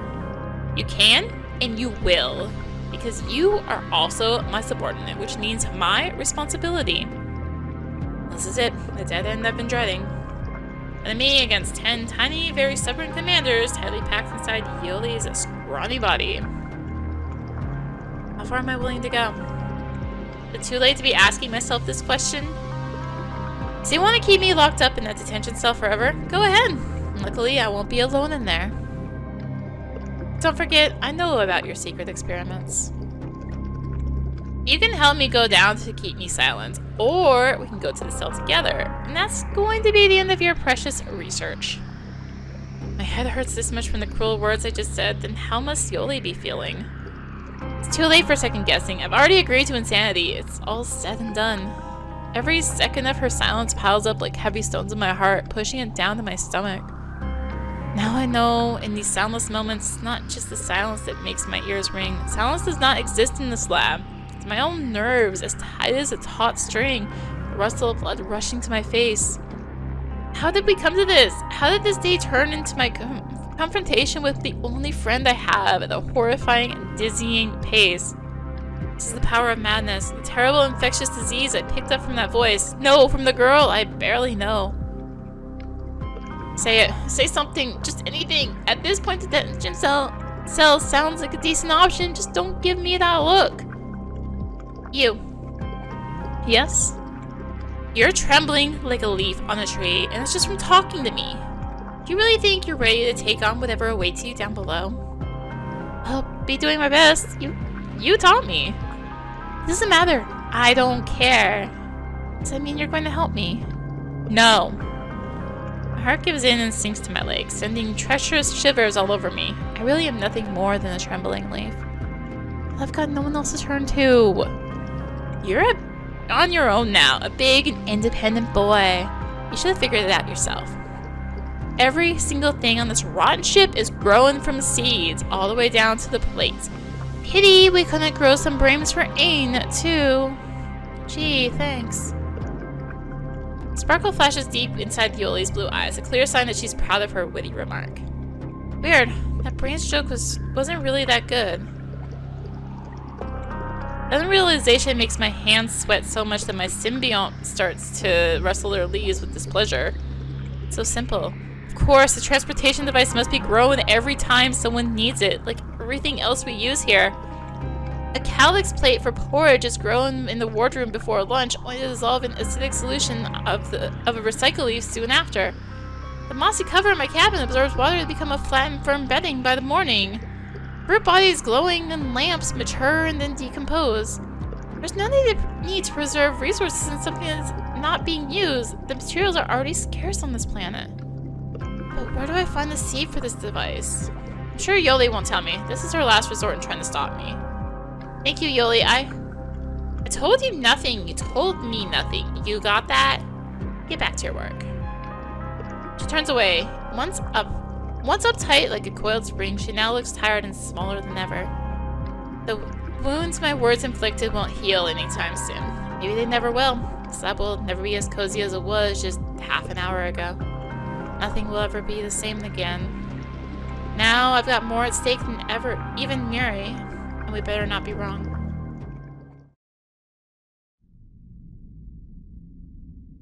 Well, at least my cabin is still as boring and empty as ever. Finally, this day is coming to an end. It feels like it's been a week since it started. This day felt so torturous already. What will tomorrow be like? The damp mossy mat will dry, my body will awaken, stiff from sleeping on the hard wood. Right, I still haven't stayed in my new bed. Couldn't fight my laziness. When I think of it, this day was all about fights and seeds. Scratching, rumbling, cracking sounds I heard today in the engine room now feel like a hazy reverie of my drowsy brain. As if my subconscious eagerly turned from some random noise into a call for help because it was exactly what I was hoping to hear. After all, having to help someone in trouble is the most convenient opportunity to meet a girl. Everything seems like a stupid mistake already, a mistake I want to stop, to put on pause. But morning will still come, whether I want it or not. Time moves forward, and I can only move along with it.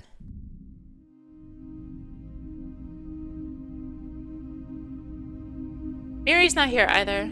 There was a time when I was fascinated by the wardroom's interior, its cozy spherical alcoves packed together in clusters like grapes, its ambience of a secluded retreat so rare and precious on the gigantic Ailanthus.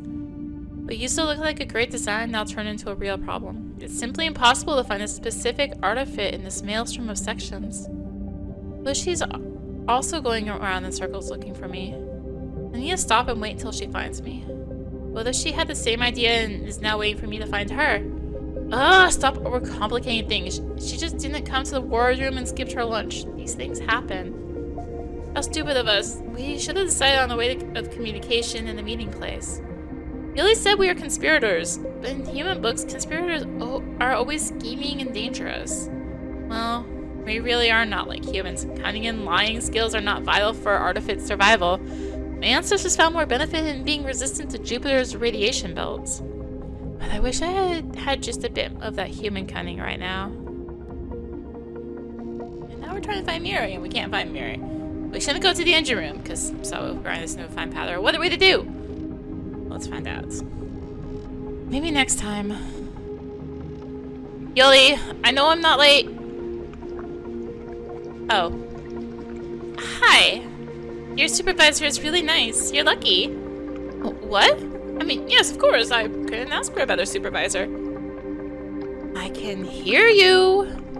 This is who you chose over me. Well, I can see why. She is quite tall, but it's mostly just her ears. Not sure which is more amazing, the fact that Miri is laughing or that Yoli doesn't look like she's going to chop my head off. Now, the most amazing thing is that Miri is here. Why is she here? It's me who found out about the transportation pod seeds. I'm supposed to be looking for her. Did you two have some time to talk? Just a bit. I stopped by the wardroom but couldn't find you there, so I came here. You better hold your meeting in Ein's cabin. Right, Ein? Right. You agree? No, she does want to chop my head off, or from the smile on her face, more like bite it off. We need to talk. Sure do, but we'd better go out in the hall. Take your time. After all, we don't have any work to do here. It's just some silly bacteria fossils, right, Ein? Saying this, she pinches my arm as though she set her mind to tear off a piece of me here and now. So this is how it must feel for a loaf of bread. Right. You go ahead, Miri. I'll be in a minute. Yoli, yesterday Did you have a change of heart today? I suppose not. Then don't waste my time. I'd rather have her take a piece of my flesh instead, rather than being treated like this. It's my own fault, isn't it? Yoli, your project means a lot to you, just like mine means a lot to me. Your project or the girl in it? Both of them. Equally. Well, aren't you greedy? Don't choke on it. Turns her back again. Take this as her words of encouragement. I wish I could escape to Metnal's surface right now. Nice spot for secret meetings. You can see all the way through both ends of the narrow strip of entangled roots. The only thing that could be listening here are the clouds, but they are very short-lived witnesses, smearing like pastel brushstrokes all over the gray sky and fading away before our eyes. We need to hurry. Yeah, Yoli's gonna rustle at me if I'm not talking about that. The sad girl from before is standing in front of me, inscrutable and closed off like a flower bud. What's wrong? Sabu has been looking extremely troubled lately. Something is growing. I don't know what it is.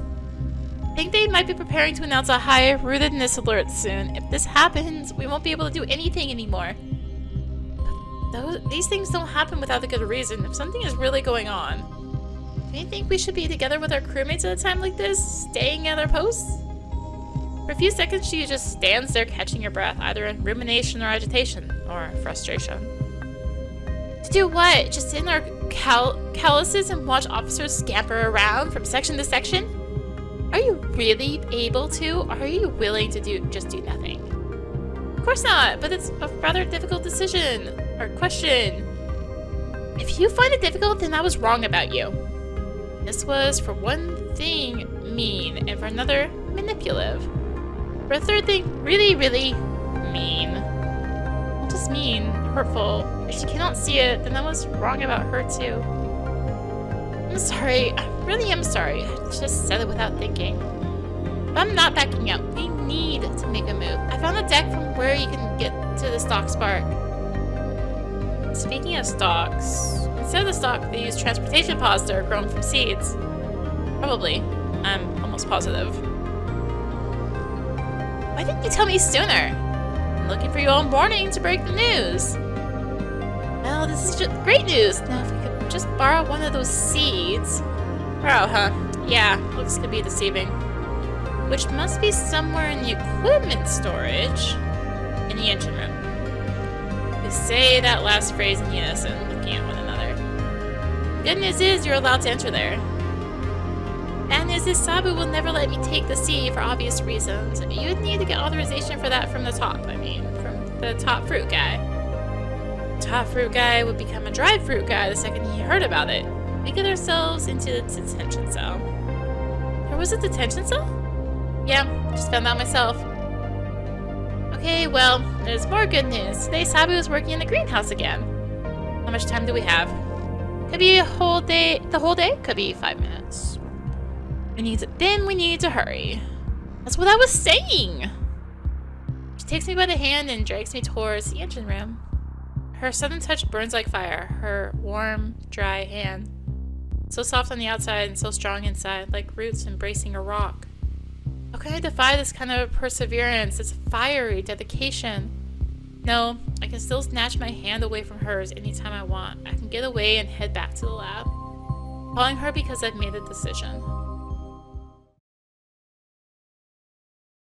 I know my way around the storage, so you just stay here. I'll be quick. What does she mean, stay here? What is my part in this? A moment ago, I was feeling like a hero and had this burning desire to start doing something, and now I just don't know what to do with myself. Wish there was somewhere to sit. Maybe I could sit in Miri's chair. The calyx has straightened its petals long ago, no longer retaining the shape of her body, but for some reason I still think it would be inappropriate. How would the Ailanthus feel about this? Surely a chair is no symbiont, and I doubt they share the same kind of connection, but... Somebody's coming down the hall. If I call Miri now, they'll hear me. Need to hide, quick. Get in the closet. It's tank bugs! This is an equipment closet. If I breathe any deeper, the thing poking my side will break my rib. Just grateful the power greenhouse is far enough so that I don't die from accidental electric charge. Use all my willpower to stop my hand from trying to cover my mouth. Muffled breathing sounds would only be more noticeable. Of course it was Sabu. Miri was wrong. We didn't even have 5 minutes. Miri, I'm home! Hi! We're done for. Even from here, I can tell that she's nervous. Oh, great, Flora, the goddess I don't believe in, grant Miri a fraction of human cunning and deceitfulness. Something happened, Sunflower. You look a little wilted. I'm alright. What are you doing, rooting around in my storage all by yourself? Nothing, just doing my business. Don't tell me you're still worried about those stupid reflected signals. We talked about it 100 times before. Whatever, this is my business anyway.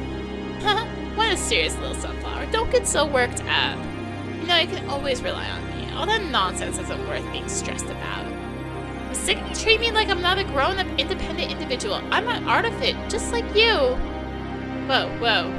The ice in Miri's voice could turn a rose into a crystal copy of itself. Too bad I can't see Sabu's expression, but the deep silence that follows gives me the general idea. Miri, you're wrong. How could you even think that? How could you even think that? Now you're trying to gaslight me? You keep calling me Sunflower, but who is the sun? I don't... Sometimes I think I might be another part of the Ailanthus for you. You take so much care of this giant plant monster, never letting anyone near it, never letting anyone help you. Even though you complain how tired and busy you are all the time. It feels familiar. It's like if I become fused with Ailanthus in your eyes, and now you have to take care of me too. I'm your potted flower, your greenhouse plant. Can't comprehend the burden of responsibility that am I a burden too? Just another burden you take upon yourself as if looking for approval or gratitude? You never expect a reward, no. You just hope that your sunflower will only look at her son. Sorry, I had no idea you were feeling this way. I've never heard this tone in Sabu's voice before. I've only ever heard this kind of pain once. In the faint voice from behind the veil of static. Do you really think everyone in the station would be lost without their precious mommy? You'd take a little breather and everything would just crumble down on that stupid planet with me dying on spot? Maybe you should finally find someone of your own scale and not just another plant to take care of? Or are you afraid of them challenging your authority? It's like my prayers to non-existent gods have actually been answered. I never expected Miri to be this ruthless and calculating. This doesn't help. I'll have to ambush Sabu. No, Ein. You don't really mean it, do you? It worked. Couldn't hear the last words Sabu muttered, but that's not important right now. She left, which means we have time. Ein, you can come out. Stiff body creaks like an old log. Wow, that was one hell of an act.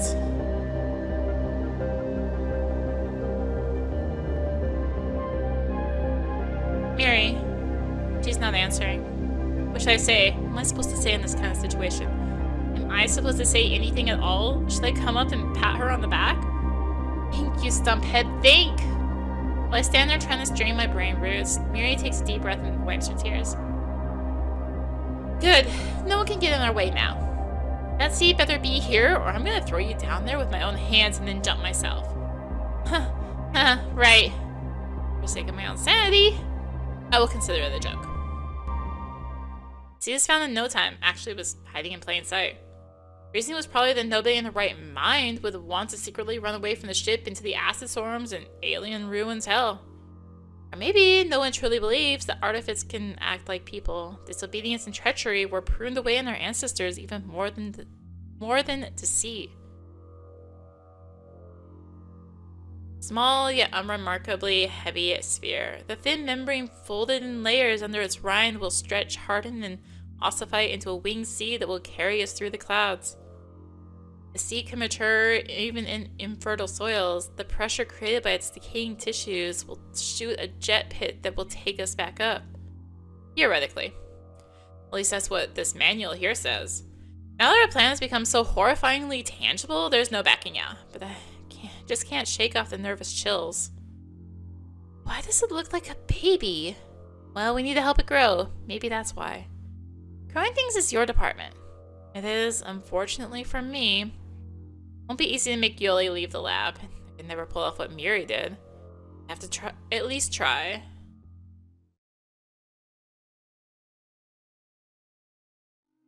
It's no use. It's just impossible to sleep. Even when I close my eyes, lying on my bed, I can still feel the presence of the stolen seed beside me. It's a dark spot hovering in my peripheral vision, like a speck of dust floating on the most moist surface of my cornea. Its germ layers are softly rustling, as though filling this with sap already, preparing to spread those wings rigid from turgor pressure. Even the smell of my cabin has changed. The familiar musty scent of damp wood is now accompanied by earthy and chestnut notes, with a vivid green splash of fresh grass. Vivid green, tingling like faintly bitter copper in my nose. It's them again. So eager to go down to the barren rocks of this horrible planet, I so yearn to see those derelict structures of an alien civilization. Even in my murky, troubled half-sleep, I can't envision what they look like.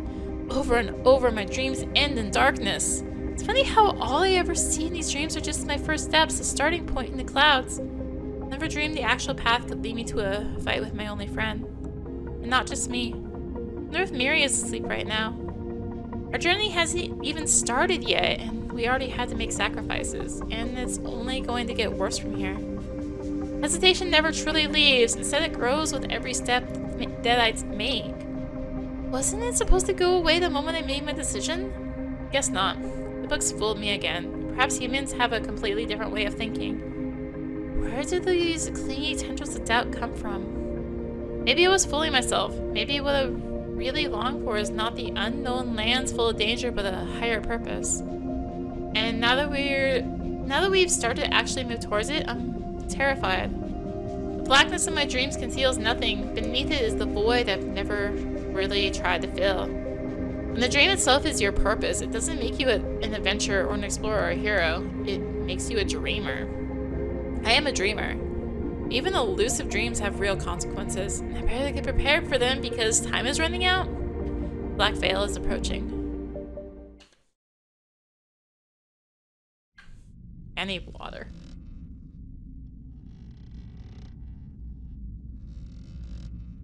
Ugh. Anxiety is twisting my stomach in knots. I can smell a hint of my stomach acid in fresh air. Good thing I can skip the breakfast. Here, above the blink of the clouds, the skies are never overcast, and so the symbiont never looks exhausted, unlike me. I think I'm gonna skip the lunch too. Unless the seed sprouts, me with Miria is reckless and dangerous. Until the seed sprouts. The scaly sphere, incriminating evidence, is lying under my bed. I didn't have the courage to take it to the lab or leave it where it was. I just want it to be over already. Let them catch us. No. Ayn, pull yourself together. It's your weakness and fear talking. Fear doesn't have a say in this. Wish Yoli took the day off. Yoli taking a day off. Very funny. Knowing her, she probably sleeps in the lab too. Curious to see what her cabin looks like. An empty chamber, a corner with unclad wooden furniture with a dry patch of moss for a bed. Maybe the Ailanthus has already grown new xylem all over her cabin. I sure would love to see a nightmare like that. It's funny I could probably actually see Yoli's cabin if I asked her. How do I even talk to her now? I can't look her in the eye. Just try and act like nothing's wrong. Maybe she doesn't want to rock the boat either. Hey, good morning. Just thinking about you. How sweet. No wonder my eye was twitching. Guess who's having the day off today? Not me, that's for sure. I'm gonna look at the microscope slides until my eyes fall out. You guessed right. It's my day off. Good for you. Wait, what? I figured I'd get this kind of reaction, but it still hurts a little. No, it's a good thing. I mean, a regular, a normal thing. Taking a day off is a completely normal thing to do. But why? Sometimes I just want to give you a really good punch and see your leaves rain down. I'm a living artifact. I have friends and I want to hang out with them. If anyone deserves a day off, it's definitely me. Maybe I could even take a leave. I've been feeling worn out lately. Do not apologize. I missed the right time already anyway. First off, I don't believe you have friends. Heard that before. You dare use my own taunt against me, Ayn. Second, who is he? If this is jealousy, I'm flattered, really. Not him, her. Her? Sabu. I can hardly keep from recoiling. Why this name again? Why does it keep haunting me? It's as though she's the only person left on the Ailanthus. You look pale, almost like someone who skipped their breakfast. I did skip mine? That's a truly commendable effort to be on time for work, but a pointless sacrifice, especially since you work your shift alone today. Come on, Sabu is a foot taller than you. Why her? I immediately regret asking that. Yoli's face falls like a sprout that hasn't been watered for ages. Why can't you just mind your business, stupid Ayn? You were incredibly fortunate to have things go your way so far, so don't push your luck and pry into others' personal lives. Honestly, I'm not sure myself. She just stopped by the lab yesterday. In your absence, mind you. We'll talk about this later. Yesterday? Yeah, seemed like something was going on with her. Now she wants to talk. To you in particular. That's right. It's hard to explain, but I think I know exactly why. Ceiba and I were similar. Right, like an oak and a blackthorn. Didn't mean an appearance, you dumb root. Firstly, both of us are reputable professionals in our fields. Secondly, both of us have great responsibilities. And thirdly, both of us are in charge of utterly useless, good-for-nothing subordinates. I'm gonna pretend I didn't hear that last one. Anyway, we've got some common ground. Sabu respects willpower and hard work. To get her attention, you have to be someone who can keep up with her. And keeping up with her is not that easy, of course. That's why she's absolutely friendless. Sounds like you like her. Does it? Maybe. I mean, maybe. I mean, why not? I know I may not look like it, but I don't really have that many friends either. Especially now, after what Especially now. Yoli, listen. I just don't quite understand this whole socio-hormonal interaction thing they call friendship. Being a superior to your subordinate is simple. Being a subordinate to your officers is simple. But all these free, non-regulation relations? These relations are like Metnal. Now, this is some unconventional analogy. The broad canopy of humankind casts a shadow over a sizable part of the galaxy. Our mission is hovering over Metnal like a single branch extending from that canopy. We came all the way from Earth. We try to move closer and closer to the planet, and what do we get? Metnal doesn't seem to want to be our friend. Exactly. This is the part I don't understand. When exactly is it considered appropriate to turn back? How long are you supposed to wait before you can see any results? A week? A month? A year? At some point, you'll have to admit that your attempts failed. The more you try, the harder it is to back off later, since you've already put so much effort in it. Eventually, you start believing that just effort alone makes you entitled to succeed. That you absolutely must get what you want, that you're owed it. I feel a lump in my throat. I really wish I could grab Yuli by the shoulders and shout, "We received the response, we succeeded. All we need to do was just grow a pod seed." She wouldn't understand, or wouldn't believe me. You lost me here. Are we still talking about a research mission? No! We're talking about interpersonal relations! Were you even listening? So what I want to say is you owe me nothing. You're free from any obligations. Well, you should already know that yourself. Enough of me hovering over you like the Ailanthus over Metnal. You're not upset, are you? Your face looks kind of wilted. Say nothing and shake your head. Oh, good. Alright then, I'll be off. It's social interaction time. Yuli, wait! What is it now? You are my friend, and you always will be. I promise I will come back alive to apologize to you.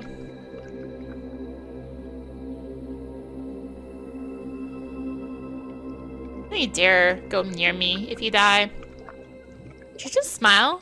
Perhaps. No, definitely. That was a joke. Heart filled with relief. Surely I'm not forgiven yet. There's still a way to go, but it's a start. So awkward and fragile, but still a start to our new friendship. Thanks.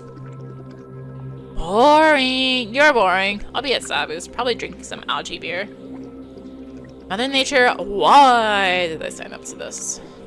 Yuli, she just invited you over for a leaf of porridge. Take it easy, else you'll be sitting around the table like a pair of stumps. Okay, alright. Just don't pinch me anymore. I wasn't going to, but we still have to talk about you skipping your shift yesterday. Prepare yourself. I'll review your today's work too. That's it. I'm off. What just happened was a small miracle I wasn't even hoping for. No, even 2 miracles. I got the lab all to myself just like that, and Yuli, even for a moment, considered that I may not be the rotten traitor she thought me to be. It's gonna take much more miracles to really come back alive, but now they seem possible, even probable. Alright, I need to hurry. I wouldn't want to get on Lady Luck's bad side by ignoring her gifts for too long.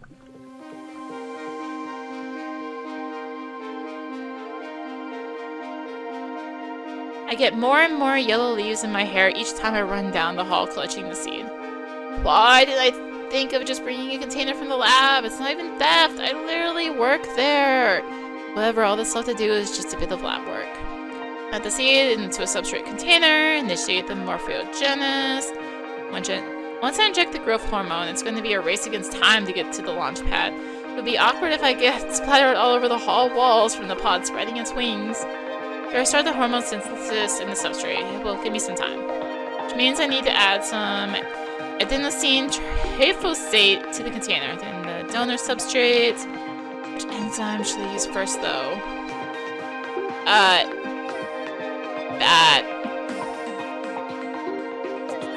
Sure, this one. Actually, it doesn't matter. One enzyme will be used up after another, stage by stage, reaction by reaction. Just like you use up friendships when you move towards your goals, step by step. Your donors give up on you when you no longer reciprocate, because, like Yoli said, no one owes you their infinite support. Okay, it's time to grab the container with the seed and run.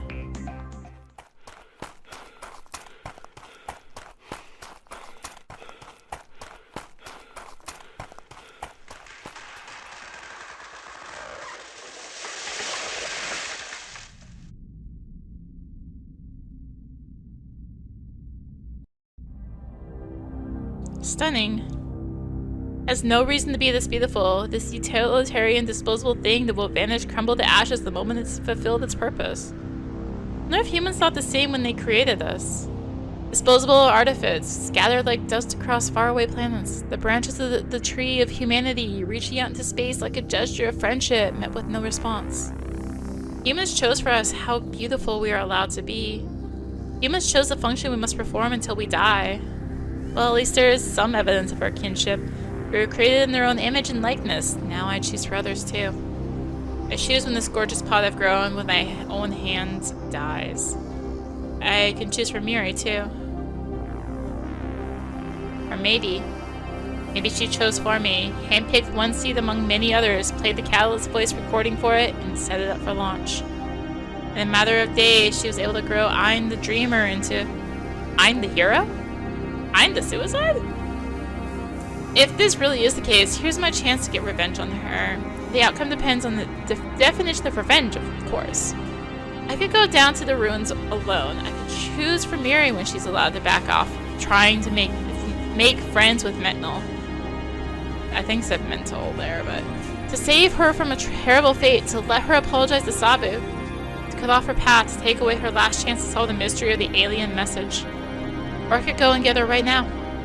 Take her to hell with me, to give us both what we have longed to dream for. Wonder which of the two I'm trying to persuade myself into. Wonder what I really want to do. I mean, obviously, we're bringing her with us, right? Feel the shivers, like there's a giant hand running up my spine and tousling the hair on the back of my neck. This alone makes me realize that I've already made my choice. When did it happen? This morning? Last night? Doesn't matter. Now that I see the decision I've made it so clearly, I have no choice but to do this.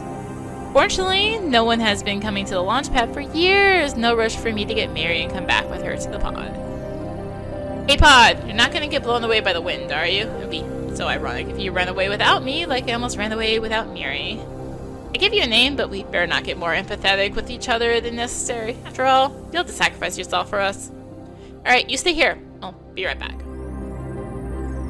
How funny. My anxiety, my hesitation, my fears all disappear like water into sand. As if my heart has been waiting for this moment forever. As if this is what I was made for. That's right. We are created to get things done, not sit around like potted bulbs. This must be why I'm having so much fun. Miri! Miri! We're all set to go. Let's go. Got some nerve shouting like that in Sabu's citadel. Jeez, wait a minute. Sweet corn sitting on an apple tree, what are you wearing?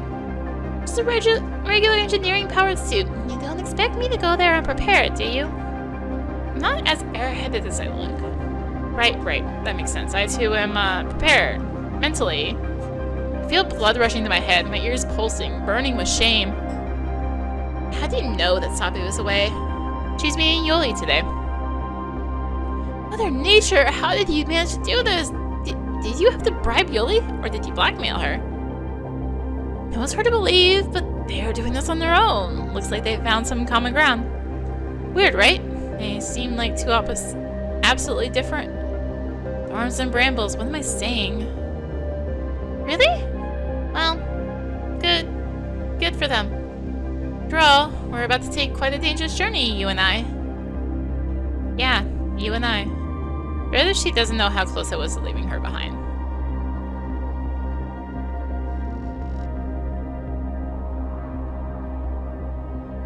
Wow! Yeah, I know. Shame that we'll have to use it up to get down below. It's not every day that I get to grow such beauty. Just how did you sneak it through the hallways?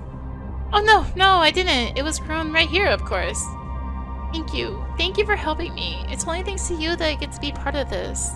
Sure, yeah, it's no big deal. Actually, it was surprisingly easy. Waiting in anticipation was the hardest part. Okay, we need to go now because it might snap off any moment. The wind is rising. The darkness inside the cockpit becomes pitch black when the scales covering the entrance close up behind Miri's back. I think we got a single seat pod. If I take a breath, it's going to blow up. Could still be immature. But stop going. Ow! Sorry! Okay, I'm starting to get claustrophobic. Sit on my lap. Eh? I'm larger than you when I'm wearing the suit. You'll have to sit on my lap. No, that's okay. I can sit. Ow! Don't. One of us will have to crouch and it won't be me. Fine. It's warm. Hot, even. See what I'm seeing on the hard bark of her engineering suit? Miri probably doesn't even feel my weight. Oh, it's starting to move. is gonna be a rough landing. I haven't noticed any brake systems on the outside. I'll have to hold you. If you have to, I guess it can't be helped. Bloody barberries. There's bark on her arms too. Tough luck.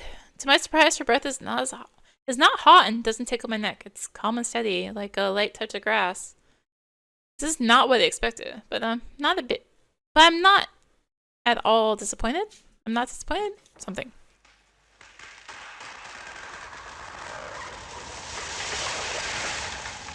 My stomach jumps up to my throat. My soles lift off the floor and hang in midair. Hold on tight. No, you hold me tight. My head feels as heavy as lead. I get fingers numb with cold that refuse to clench. Just how can black become even blacker?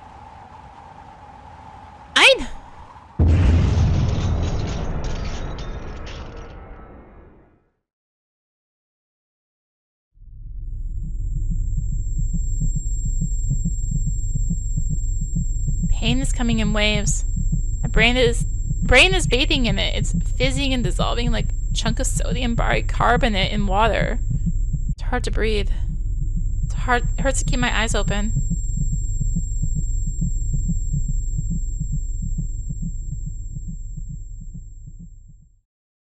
Meticulously, carefully, my symbiote is moving my bones back into place.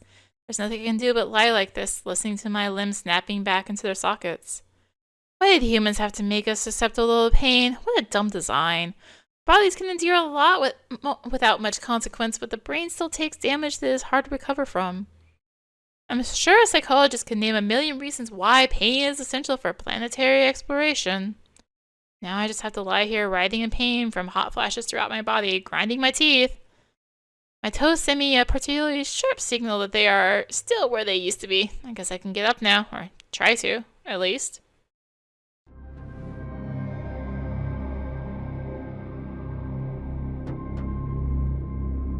What is this place? Miri? Miri! Twigs, don't tell me. I fell out. I actually ended up falling out of the darn pod. How stupid. How embarrassing, pathetic, and stupid. I mean, what can you expect from a lab shrub like me? Even Miri was more prepared for this. Well, she must be with the pod. I just need to find them. As long as we have a means of getting back home, we'll be safe. We're just out for a little stroll. Which way should I go, though? These alien structures do not appear to be as outlandish as I imagined them to be. Underneath my feet is a hard and flat floor. There are walls around me and a ceiling above. This alone rules out the infinite variety of crazy xenobiological versions. The cold and dry air smells like death. No, not death. It smells like nothingness, an absence of life. And yet, these hideouts and mind-boggling constructions are sparkling, beaming with energy. The Metnalians may be long gone, but their creations are certainly alive even still. And that's the most dangerous thing about them. Exploring a tomb is not that hard, but a functioning machine is a whole other fruit. And a malfunctioning machine can become a deadly trap. Thanks, Ein. I really appreciate these encouraging thoughts, because you totally don't have to go to that hall over there with those eerie lights at the end of it. Maybe I really don't. Miri has her protective gear. She can find me on her own. She may have spotted the place where I fell and is coming for me right now. Excuses. More excuses. We'll stay put. She's not as airheaded as she may look. That's what Miri told me. I believe that she can find me on her own. I believe. I trust. I've got to sit tight and save my energy to heal up. No, this is absolutely impossible. The curiosity that is eating me away is even worse than pain. I managed to get inside an alien structure, but all I see is just some empty room. What was this place? An engine room? A storage room? Sleeping quarters? I have no idea. I'm unlikely to get any if I just sit around. Calm down, calm down. I'm gonna count to 1,000 and start looking for Miri. 1, 2.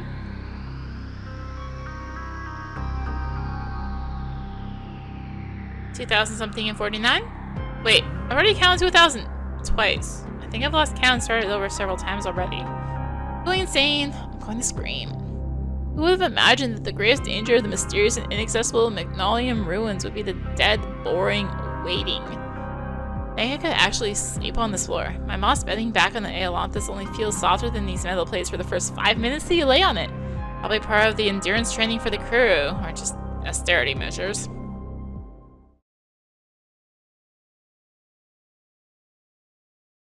Ian, you're alive! Wait, don't close your eyes. Stay with me. Are you alright? Are you hurt? Miri! Stay calm, stay calm. Let's take a deep breath. She's looking straight at me, so I better get a grip. Wow, you really found me. I'm starting to get a little worried there. Little? I wish I had your composure. I've been going out of my mind. These corridors and passages, they're being abnormal. I have memories of the general direction in which you were ejected, but I believe I only got here by luck.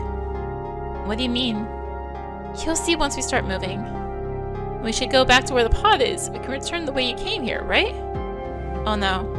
Her expression makes my heart drop like an apple from a branch. So it crashed.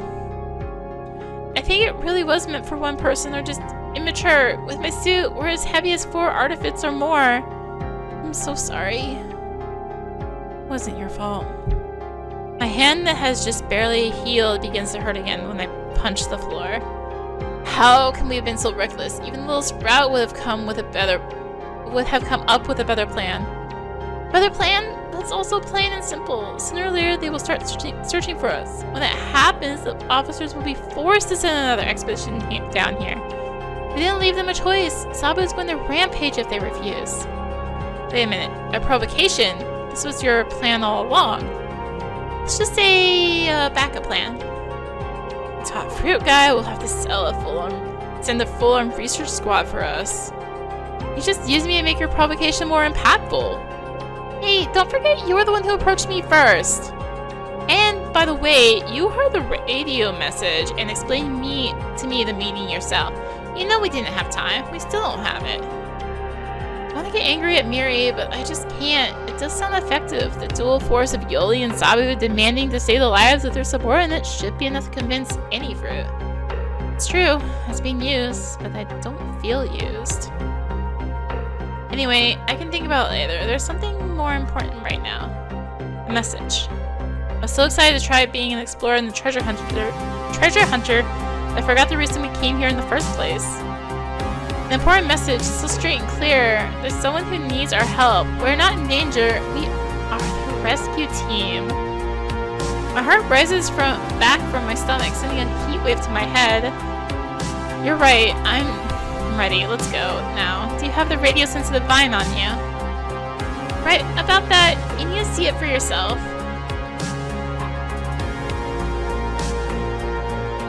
She glances at a shoot growing on her sleeve and starts walking towards the dark void of the corridor.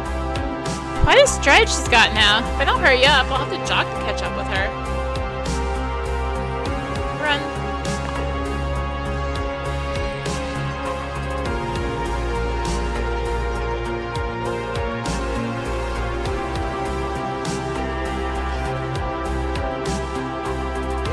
Different walls, different floor. The ugly burls of alien machinery have changed while still being as incomprehensible as before. Even the illumination is different. I want to keep running, searching room after room for discoveries, but Miri stops after taking just a few steps into a new room. Something wrong. Look at this. Now the vine is pointing backwards to the corridor we just walked out of. So that means our target is inside that corridor. But how could we have missed it? That's what I'm talking about. You were walking beside me. I am sane. You're sane. There was absolutely nothing inside that hollow pipe. Our target is inside the wall, with the ceiling, under the floor. If that was true, my vine would be turning smoothly. This just kind of switches. It's going so wild it might just break off. It's as if the source of the signal is just teleported behind our backs. I feel my skin breaking out in goosebumps. I turn around by reflex. Sounds creepy. But it's quite possible, isn't it? After all, we clearly got some technologically advanced civilization here. Probably far, far more advanced than us. It's possible that they are constantly moving around this structure. And maybe we are moving. Another wave of shivers running down my spine triggers my symbiote to rustle their leaves in anxiety. If this is the case, I'm more concerned about another thing. If we really did get transported across a significant distance through an empty corridor without even noticing, just how powerful is the Metnalian technology? What in the universe could have happened that they had to send a distress call? I'm starting to fear we bit off more than we can chew. There's no point in worrying. It's either we can handle this or we can't. Terrific. So what now, boss in the shell? If it's us getting transported, eventually we're bound to run out of rooms and find what we're looking for, just like I found you. But if it's the source of the signal that's running away from us, we can only hope to get lucky or pray that they will know to stop. All that makes the vine useless. We're just going to walk at random. No, I'm so confident going to follow it. It's comforting. Makes you feel in control, you know? Yeah, I understand. Not only do I understand, I envy her. I could really use some sense of control right about now, too. Alright then, lead the way. Sir, yes sir! Wide and heavy tread of her powered exoskeleton makes a resonating bong, repeatedly echoing through the room. Looking determined, Miri walks back into the corridor. She's changed so much. It's like the suit is not just reinforcing her body, but also giving strength to her spirit.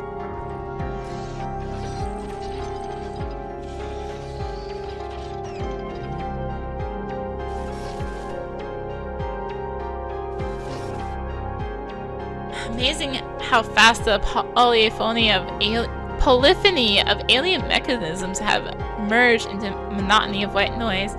I'm pretty tired of trying to find something familiar and lifelike in the sharp lines and straight edges. All the same, even the last bit of my attention is slipping away is enough for me to know that I've never seen this room before. New in place of old, we were heading back, but instead we got somewhere else. Alright, here's the good news. It is us getting thrown all over the place, not the signal source, which means it's just a matter of time before we find it. Or it's us, them, in these bloody rooms all together. Well, thanks for your positive attitude. Trying to keep our optimism at appropriate levels. Got a nasty feeling there will be miles and miles for us to walk in this maze. Hey, do you want me to carry you? Oh, come on! Just kidding. You should keep it in your mind, though. You never know. Just start walking already.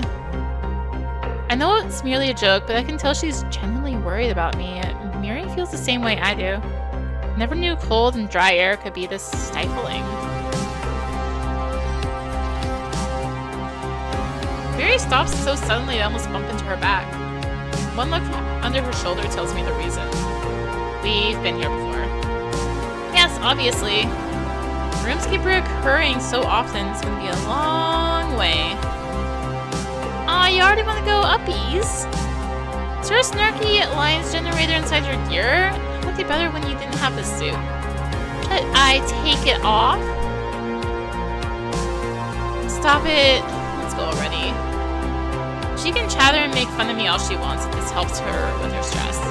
God, how can I possibly deny her when she's smiling so gleefully? For a fragile and demure flower like her, a powered exoskeleton is like therapy. I'm gonna stash one of these for myself when we get back on the Ailanthus. If we ever get back. Enough with the ruminations. Next corridor. This time Miri doesn't even slow down. Without a word, she just stomps through the room, looking irritated. You don't need to say anything. I know exactly what she's thinking. I feel it too. The cold sweat of fear and panic that were hiding deep inside of me for so long is now starting to break out over my skin like clammy morning dew. Ruins have given us a reminder that we are the aliens here. Miri stops me moments before I hit the floor. Fine, you can carry me. I mean, since you want it so much. See my feet, but I can't feel them. Is this a normal thing? I don't understand. I've been through dozens of rooms when I was looking for you, and they were all different. I must be cursed. Everything was fine until you found me. Some spatial loop, a pocket dimension, a dimensional bubble, a trap. That's what it's called. A trap. This is it. I've said it. The forbidden word that has been nagging in the back of our minds for the past few hours, yet no one had the guts to say out loud. Now what? Of We're trapped inside an isolated loop. The Ailanthus expedition may never find us. There's no water here or even sunlight. Voice wavers on the last word. I feel so frustrated I want to give myself a slap on the forehead. Preoccupied with my hurt ego, I forgot who's hiding underneath the powered armor of the engineering suit. The gentle sprout I've been relying too much on. Come on, Ein, think. This is the moment you've been preparing your entire life for. Preparing for your entire life, or all those books for nothing. Trapped inside the loop, you say. The suit doesn't make me capable of breaking walls, if that's what you're thinking. No, I've been thinking. Why would the Metnalians build a bubble like this inside their own structure? A trap in a tomb for nosy thieves, just like in those ancient pyramids on Earth. No, we're attributing human logic to another species. This is wrong. Well, okay, so what do you suggest? What's on your mind? You somehow managed to find me. You said you've seen dozens of rooms on your way. This is neither a loop nor a bubble. It's a spiral with a tail. Spiral, like a strand of hair wrapped around your finger. Huh, right, or like a tendril. We're not trapped, we're just moving on the spiral and went too far from the tail. Why? What is it for? Maybe it's storage for space or something like that? The accordion folded space and stacked it into these 3 rooms so that they can take some when necessary. Feels like my brain is accordion folding right now. Just a theory, don't give it too much thought. Okay, I see. So your idea is that we need to go back to where the spiral starts. Remember when you said you were going to follow the vine's directions? That's actually a great idea because all we got to do now is walk against its directions. Then we can just retrace our steps. But none of this sounds like... all this sounds like utter nonsense. But I don't have a better suggestion, so we might as well try. Don't get up because I'm going to carry you. Did you already forget how long it took us to get here? Now you tell me we need to go all the way back again? And can't even feel your feet anymore? Oh, I thought of that. Can I just take some rest then? The moment I no longer have to move, my eyelids close on. I had no idea how tired I was until now, but it's no surprise though. A single step Miri takes is 3 times mine. The quiet creaking of the exoskeleton, the hard wood of the hands that are holding me, and the gentle rocking vividly reminds me of the Ailanthus. Look at me. I think I may be a little homesick. Can't sleep now. I've got to hang on. If I don't keep Miri entertained, these repetitious passageways will drive her insane. I have to. Open my eyes. Looks like I'm back. Or did I ever leave? Right, there's no way I could leave. I suddenly find a way to get down to the planet's surface. Right, of course. We're not green because we're not thieves. What? Could be green, you know. Green skin, green nails, green whites of our eyes, but would they have been called greens then? Greens of our eyes? Possibly green teeth as well. Wait. I'll get that down in the logbook. If it's what they designed us to be. We're no thieves. Where the heck is the logbook? We don't steal green teeth. Not teeth. We don't steal chloroplast from our symbionts. You remember kleptoplasty? Sure. Could have been taking chloroplast from our symbionts for our cells and using them in our bodies. Direct photosynthesis and we get all the profit. Sounds good. Except we're no thieves. Maybe it's because we care about our symbionts so much, or maybe because they're not so eager to part with their assets.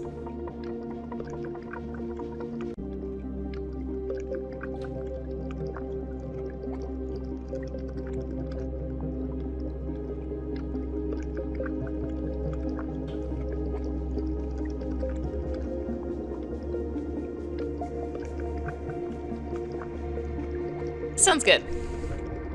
Except... Oh, did I go backwards? I think I did. In any case, the kleptoplastids in us wouldn't last for long, and we'd have to take them from our symbionts again and again, milking them. If I don't find the logbook to type it up, you'll be so mad at me. Why don't we become plants ourselves then? Exactly, Ein, exactly. They made sure we cannot do it. They? Not the humans, of course. The symbionts are our chains and our jailers. Anyway, they raise a game with no rules the two can play. If we can steal, so can our symbionts. They are kleptoplastids, but there is also kleptoprotein. Protein, not protein. Too much of a protein. Talking about proteins. Kleptoprotein. Stolen protein. Just imagine leaves made of meat covered with soft skin and fine hairs. Leaves filled with blood and lymph. Why aren't you getting that down, Ein? Where's my bloody logbook, Ein? Ein! Huh? Ein! Ein! What? Ugh! Mouth tastes like overripe persimmon. You fell asleep, huh? I'd have rather passed out. A nightmare? I wish. My work. We managed to get somewhere, didn't we? Yes, you were right. I was right, and we managed to get somewhere. Where exactly? This place, it's oddly familiar. Looking ever so foreign and confusing, it somehow feels normal? It's as though someone got a peek on the conditions we live in and tried to recreate them without having the right materials or good comprehension of our nature. But why? What for?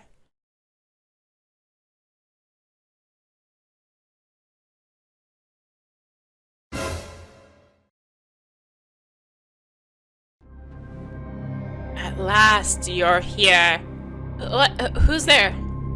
Not so loud. Not so loud, please. What? What is it saying? It's supposed to speak quietly. Oh. Mary covers her mouth while staring at the horrendous creature. Can only do the same. Sight gets more and more terrifying the more I look at the oddment in front of me. Even the meaning of the word oddment now feels unnecessarily, disturbingly literal. Just like those plays, the creature looks as if it was assembled from familiar parts. Not just familiar, I recognize the parts of an artifact, but I've never been an artifact this old and sickly in my whole life. This thing doesn't even have ears. Yes, it does. They clearly ran out of parts when they were building it, but that didn't bother the unknown engineers, so they just replaced the missing parts with Metnalian machinery. Can we consider them a good race when they created something like this? There's clearly ears right there. I've forgotten how to speak. I'm not sure if these are words, the sound that my throat is producing. Maybe the only sounds I make are grunts. Maybe I'm only speaking in my head. No, I can hear you. You're speaking and I do understand you. I do, to my sheer horror. It's speaking a human language. Thank you for keeping your voice down. I haven't heard anyone's voice for so long, only machines humming. You stop hearing your own voice very soon. After a few years, it becomes indistinguishable from your own thoughts. You think to yourself, you talk to yourself, you keep silent. Silent on the outside, silent inside of your head. When you're silent inside of your head for a long time, it's difficult to start thinking again. Not difficult, no. You just don't bother. No stimuli. Turns out it's easy to get out of the habit of thinking. Thinking is just a habit. What's it saying? Do you understand it? Muri's whisper is nearly as quiet as the rustle of leaves. Naturally, she must be frightened. I know she has her powerful engineering suit, even though she was so zealous about going down here and even got me to go inside together. She's frightened. It just means I have no right to fear. Yes, it speaks a human language. I'll interpret for you. Why are you speaking the language of our masters? Masters? What an obsolete term. Offensive. Forbidden. Forbidden by your own kind, as a matter of fact. I'm speaking my language. I know it's hard to believe, but I am a human. What? A human from Earth? That's right. My head is spinning from excitement, horror, and joy, but most of all from the tornado of questions swirling in my brain. Who are you? But... No, hold your questions. I know you have a lot, but now that you're here, we need to hurry. Right, you're asking for help. We're ready. We came here for this. What? I think you got me wrong. Or maybe I said it wrong. Am I speaking right now? It is you who need help.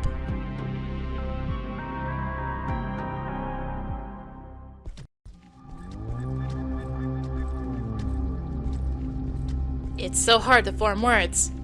won't deny I've been warned. I've been preparing for this. Social contusion, isolation, torture.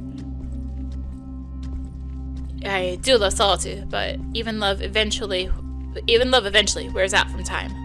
Only flesh persists. Just ask him something already. What do you want me to ask him? Well, his name for a start. You think you're prepared, but time grinds up everything. Long time. What would you do if you were given an eternity of waiting? Would you be dreaming, meditating, going insane, making up yourself a goal? I don't know what I've chosen. I no longer remember. Infinity is bigger and longer than anything you can think of. It will deplete you of everything you have and then gobble up what you never knew you had. Then will consume the rest. I've only taken one step into infinity. I'm just in the beginning. All that is left is flesh and obligation. Vladimir Kamishov must sustain a source. Who is that Vladimir? Where is he? Looks like he is me. I think his name is Vladimir? You think? I don't really understand him. He appears to be talking to himself. What is that infinity you're talking about? Immortality, of course. My eternal life. You don't look immortal. Frankly, you look far more mortal than I. You don't even have a symbiote. Yes, the corporation doesn't tell you about all this when you sign the contract. About this body. About all the effort you have to make in order to not become a chaotic miscellany of organs and tissues driven by a desire to devour all living things. I actually wanted this job. Can you imagine? Wanted to be the one who walks on the surface of alien planets. Walk physically while being present in this one and only fragile and oh so precious human body. What a crude and archaic concept, and of course this fool's errand absolutely required immortality. And also required a fool. I haven't brought my books with me. Can you imagine? You know what books are, don't you? By the way, aren't you a hallucination? At last I catch a glimmer of something I'm familiar with in the delirious soliloquy of this limping, trembling creature. Of course I know about books. I've read hundreds of them. So, how did you like the Rudy Rhett series? Childish, isn't it? All those blasters, evil little savage aliens. Actually, liked it. Wait, how do you know about this series? No doubt it was my book collection that you were reading. Those are the only books that there are for dozens of light years around Tau Ceti. Oh, so you came with us in Ailanthus. There is no the Ailanthus. I came in the Ceiba. You came in the Ceiba. Or, well, your seed, pardon me. I don't know about your physiology, your sprout, your body. Or you may be just another hallucination. This is odd. I haven't had any of you in years. What in the rotten pinecone are you talking about? It's good to know that my book collection survived. I'd rather have the ship's intelligence survive, though, or just anything. Anything besides me. Being on the verge of comprehension is unbearable. Understanding is just within my reach. All the answers are stored inside the head of this pitiful, monstrous creature, but grasping them is like trying to catch a cloud. No, not creature. This is a human. I finally met one of my creators.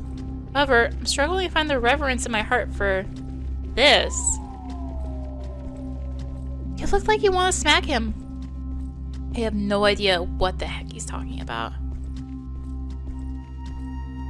Did you ask him why he called us here? Not yet. Then what were you talking about all this time? Books, I guess. I'm shocked, but also not surprised. Now I feel like smacking you too. You want to know the force ratio of this bow?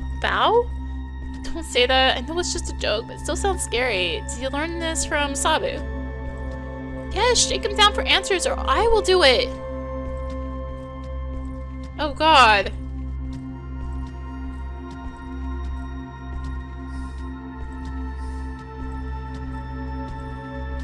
Oh, okay, excellent. Forward. A crazy hodgepodge of questions is boiling inside my head. I think I may have steam coming out my ears. Stop tormenting my stupid brain. Just pick one. One that is most important. Feel something like a tightly drawn elastic band snapping in my brain. A loud ping flicks to the inside of my ears, leaving an annoying high-pitched ringing sound. With that sound comes frustration. Why should we be following you? Why should we even trust you in the first place? You look hostile and monstrous. You look like an enemy to all living things. Yes, you're right. Not only am I an enemy, my body is afflicted with a fatal contagion. Or well, not really fatal, considering it gives you eternal life. But eternal life doesn't guarantee immortality. Huh? Is this some kind of riddle? No, nothing like that. No obscure riddles or sphinxes at tomb entrance. There are many things that cannot survive the torture that is immortality. Can you imagine? The frail things. Motivation, curiosity, passion, even will to live. But the part of you that had the will to live is dead. Can you really consider yourself living? For some reason, these words make my leaves rustle in anxiety. Was I really living when I was locking myself up in my cabin, swallowing others' books about other lies, one after another?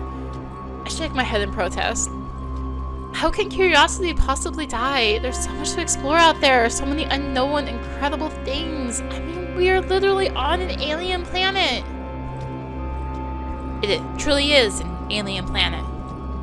Planet Tau Ceti E, only just 4 times as heavy as Earth and has liquid water on its surface. Sounds promising. A runaway greenhouse effect. Thick cloud cover. Devastating storms. Ground level temperature just right for pasteurization. I'm not even mentioning its atmospheric composition. A real paradise. Maybe just a little too hot. I believe there is a possibility of life, even in these ruins. Did you know that Metnal is what they call a part of the underworld in Mayan mythology? An underground cavern where bad men are punished with torture? Can you imagine that? I find this name quite fitting. It could be the very planet the Mayans chose as their underworld. They couldn't get here in person. I must be a bad man for ending up here, but you, so pure and pristine and innocent, you don't belong in this place. Me, I love it here. Well, I used to, until eternity took that love from me. Metnal is the underworld? It's more like a regular desert. A lifeless rock-ribbed desert we've been combing through for years, searching for any damned bacteria. Can't help grinding my teeth when I think of all the fruitless research efforts I've been making in the lab. So much time and energy spent in vain. The name of this planet alone became enough to infuriate me. I bet Yoli would get along great with this Vladimir. Yes, a desert, vast and most probably sterile. Deserted. You have no idea how good it felt to finally come here after the crampedness back at home on Earth. There's nothing worse than being crammed into a conglomeration of immortal beings, compressed and merged into one, sharing your head, your body, with someone else. Not metaphorically, physically. Can you imagine? There was a time when I dreamed of finding life on other planets. Now only dream of nothingness. I just keep saying this word. I dream. The words and thoughts pass through my head, leaving no trace behind. Amorphous, undefined. My memories are still there, but I no longer recognize them. Pale and withered recollections. They are here with me, but it feels like they are gone. Even the world around me is dim, faded, like I'm looking through a dusty glass bottle. Why am I still moving? I am being driven by my obligation. Vladimir Kamishov must sustain source. That phrase again, like some kind of a ritual, a prayer learned by heart. What source? Obligation to who? To all of you. Us? Artifacts? But just how can a master be obliged to their slaves? I don't consider myself a slave, though. I'm more of a human enthusiast, in a way. My viewpoint is, to say the least, unpopular with the rest of the artifacts. If my boss heard your words about obligation, she'd lose her leaves from laughter if she had any. Those terms again. Masters. Slaves. You and I, we know the meaning of these words from ancient books, but for ordinary people, these words are not just forbidden, they are non-existent. Do you really think these ears of yours are your slave color? Yes, I do. You're wrong, so very wrong. You should be proud of them. It's not a color, but a mark. A sign that you are impervious to the horrible immortality disease. Look at yourself. Look at me. Now tell me, who is the slave here? You are neither a slave nor a servant. You are the second, no, third, fourth version.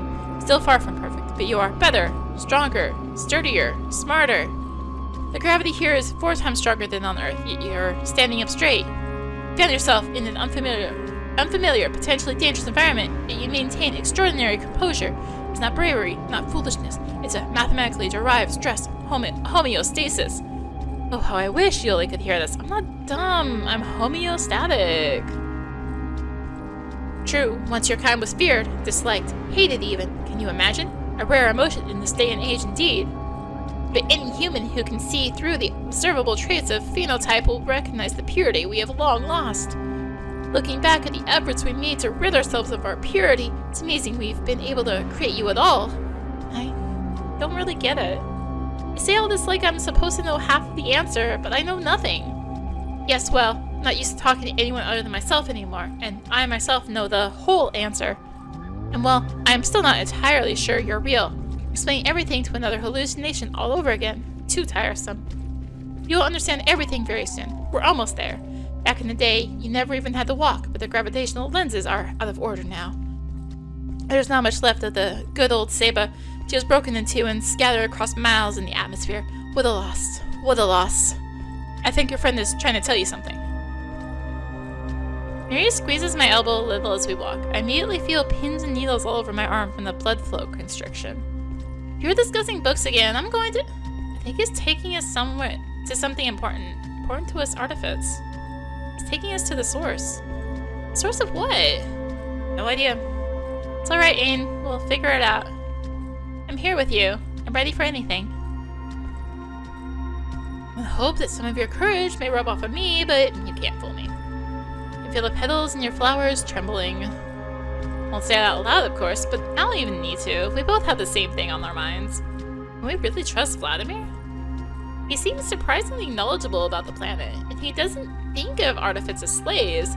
All that really makes me want to trust him. On the other hand, he may only be saying things I want to hear. On the third hand, he says a lot of random things I wouldn't expect to see from this kind of creature. Exactly, a creature. I still don't know if Vladimir is really a human. He's nothing like the books described. On the other hand, it's humans who wrote those books. Suspicions, versions. How can you be prepared for something you don't know? You're not a hallucination, are you? No, we're not. We've had this conversation. I'm real. You're speaking out loud. I can understand you. Looks like I'm not the only one overwhelmed by doubts here. And this makes me feel a little bit reassured somehow. Good. That's good. My throat feels very dry for some reason.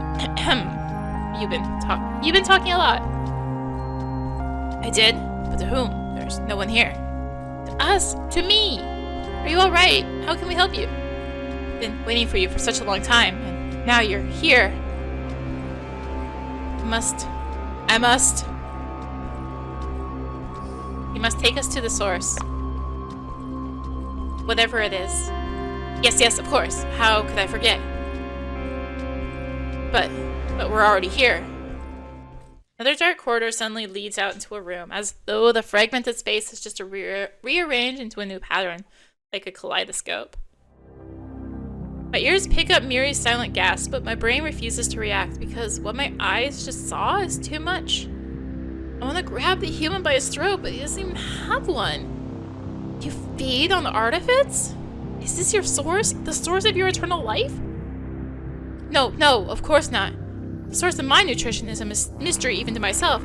I can't be an expert in every field. Can you imagine? The corporation is good at protecting its secrets.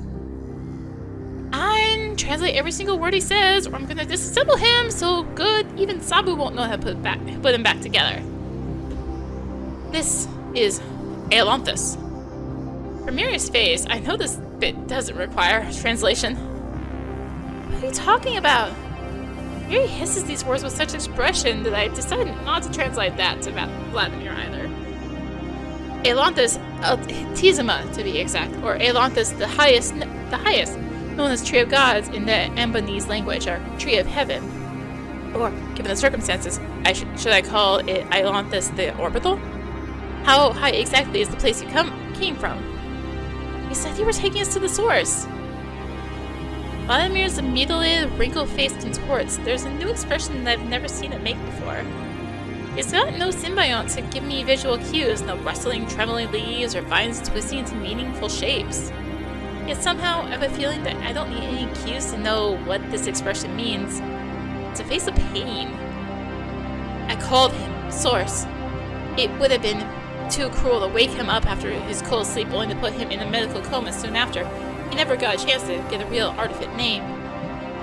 How funny. I don't know his name. I don't know my name, too. Vladimir Kamishov must sustain Source, but that Vladimir somehow managed to die in spite of being immortal. That coward fled into a corner of his brain from his own making, his own decision.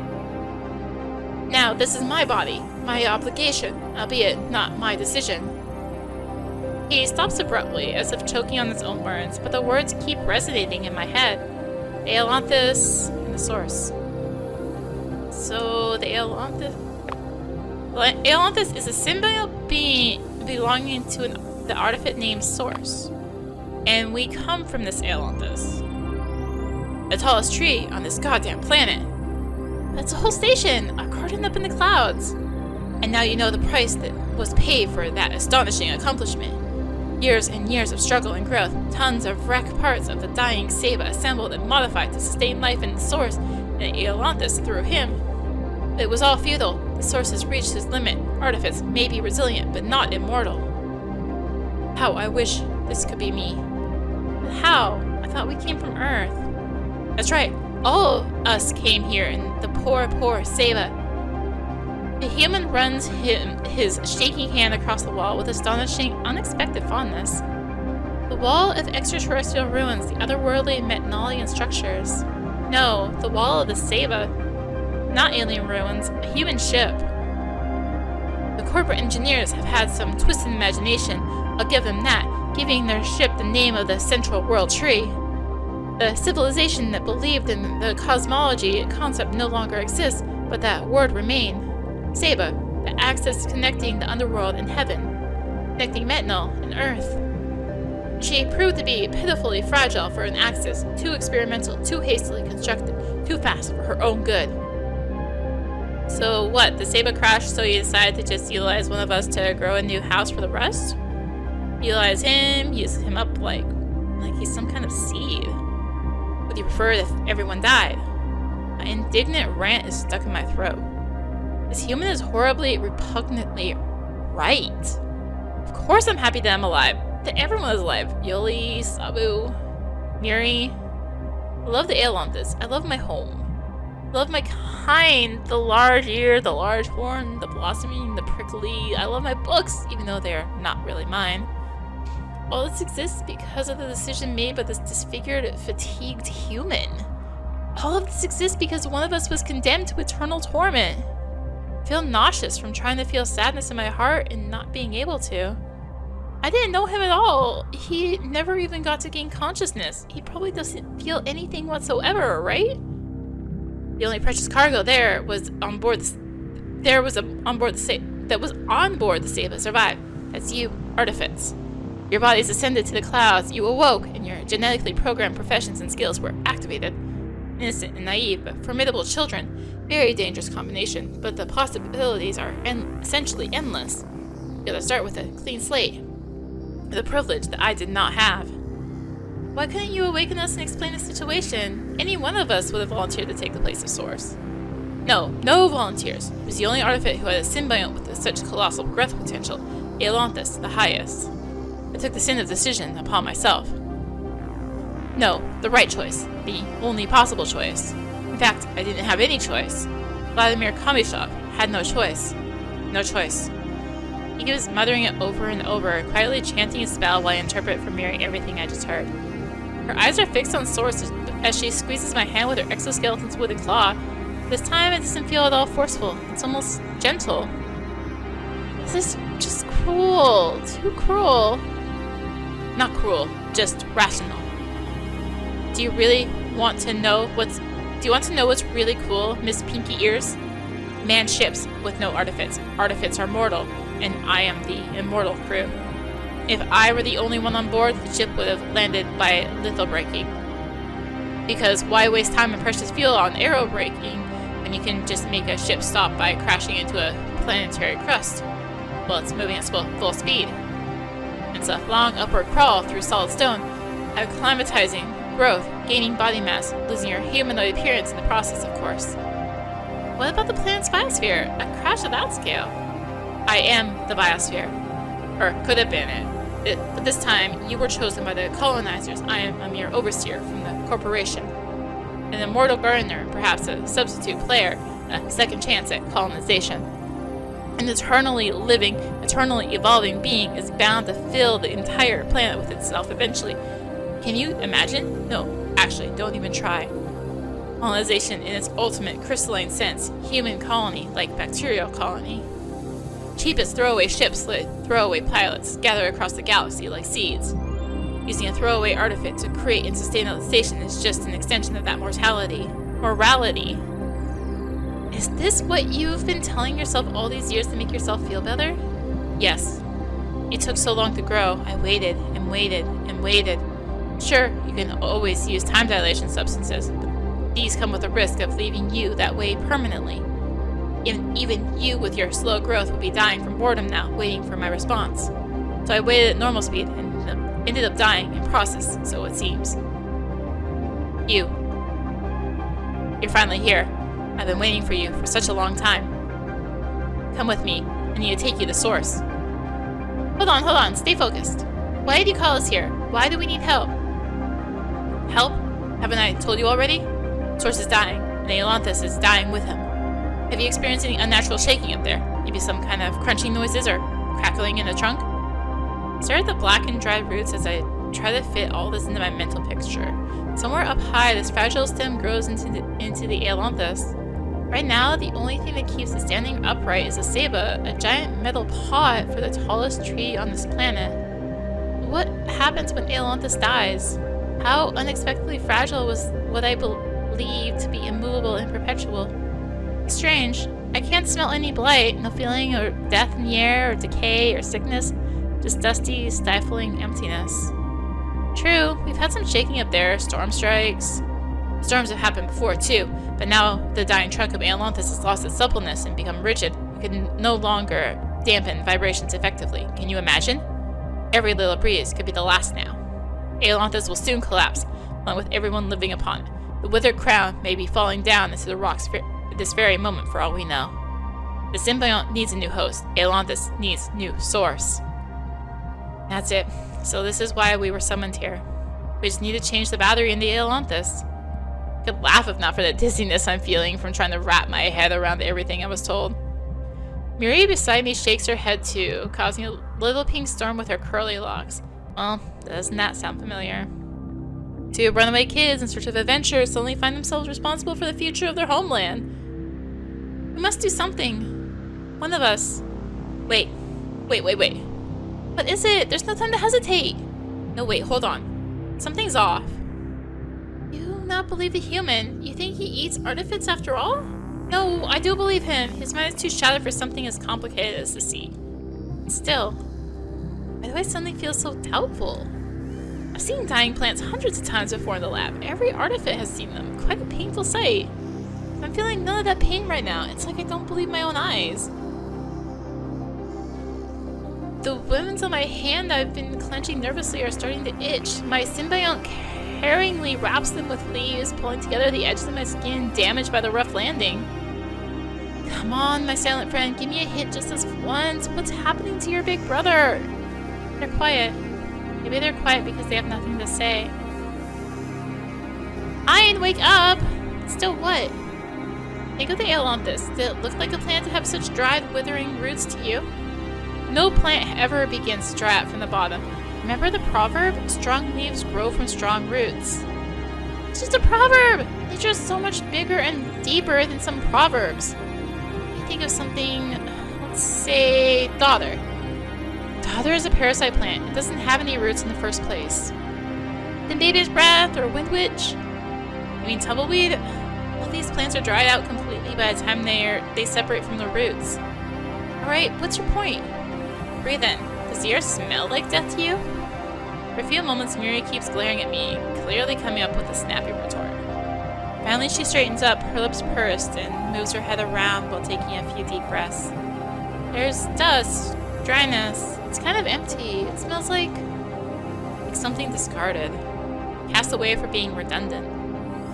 So what are you saying? The Ailanthus doesn't need swords anymore? The roots withered away because they're no longer needed? Did you come up with that conclusion from your own sensation and imagination alone? This is absurd.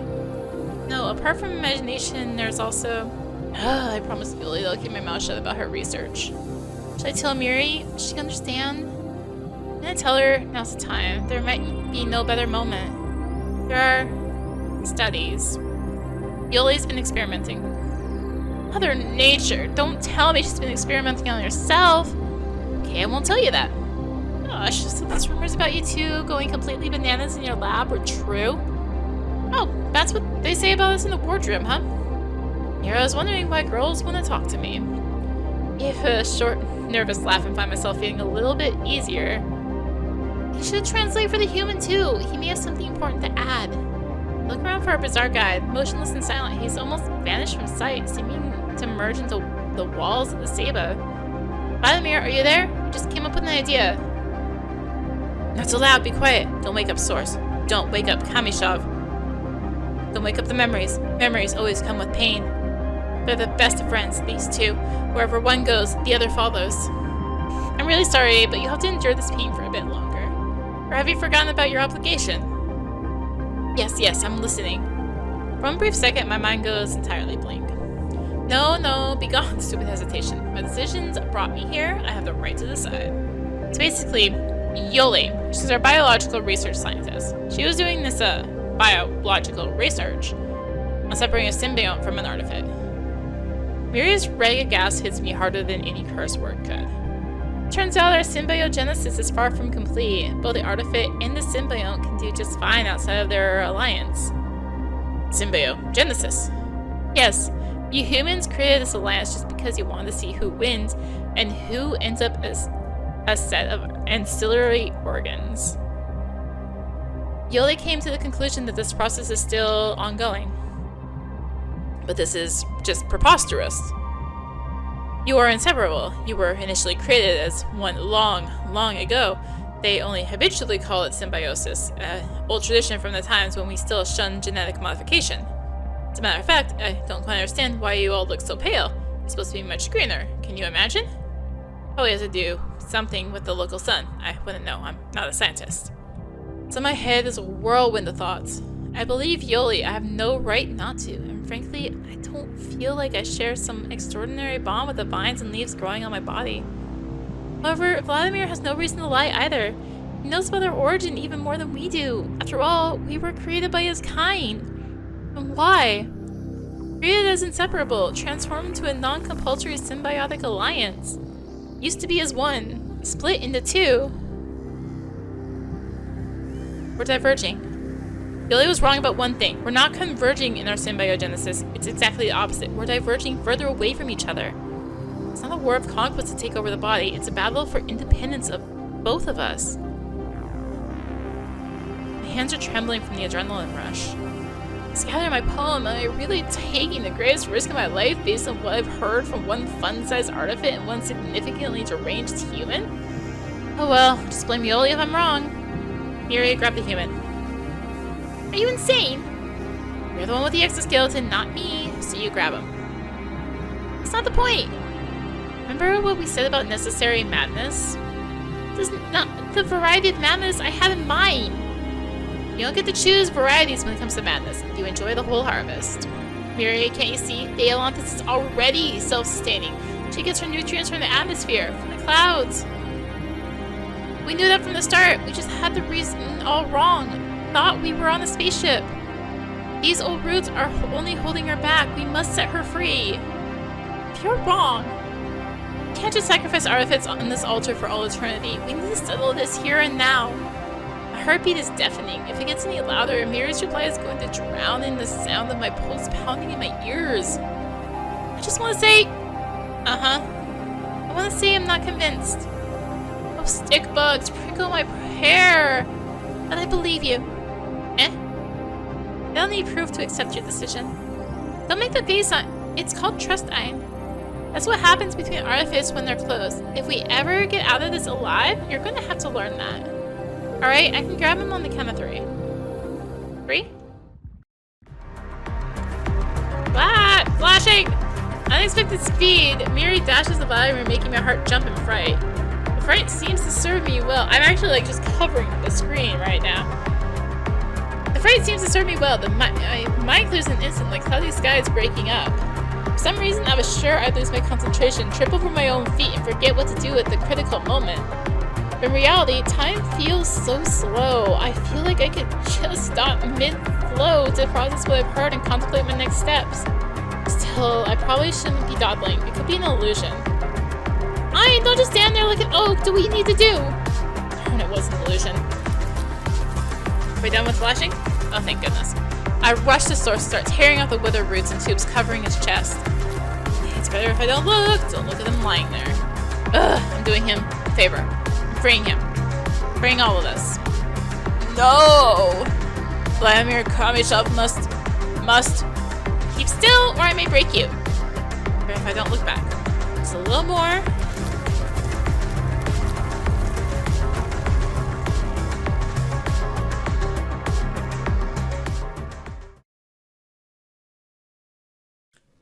The stalk snaps.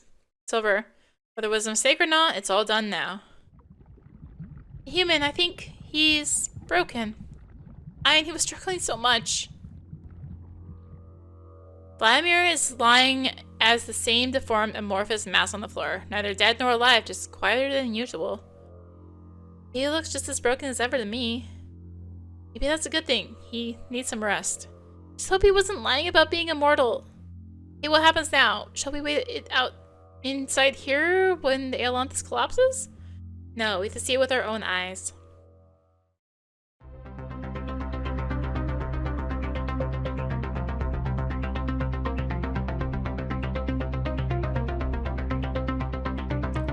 Upon destruction of the source, the last spark that was keeping Ceiba alive is gone. It's as if all that arcane human technomancy has just streamed out through the tunnel where the bowl of the Ailanthus used to be, just like the air of a popped balloon. The harsh, cold light of the unseen lamps goes out. The hum of the unknown machines hidden inside walls wanes. The confusing labyrinth made of twisted and compacted space has become exactly what we thought it was in the beginning, the ancient ruins of an alien civilization. The only discovery made is that the ancient alien civilization was human. We don't get to wander for long. The spread of Ailanthus that had once escaped from the Ceiba sections had made its way to the light following the shortest path. A straight route leading up and out, just where we need to get.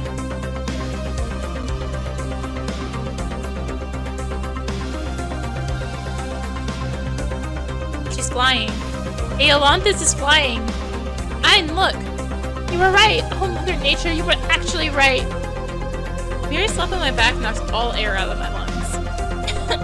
And I thought I heard it so clearly. I believe you, Ein. It's called trust, Ein. I will not be at all surprised when you turn out to be right, Ein. Oh, stop it! I feel like a believer who suddenly saw God. My eyes gazing out at the Ailanthus, I finally squeeze her hand. Given it was just a flaw of her exoskeleton, it's fine by me. One step at a time. Yeah, I know. Come to think of it, what else deserves to be worshipped on the foreign planet if not your own home?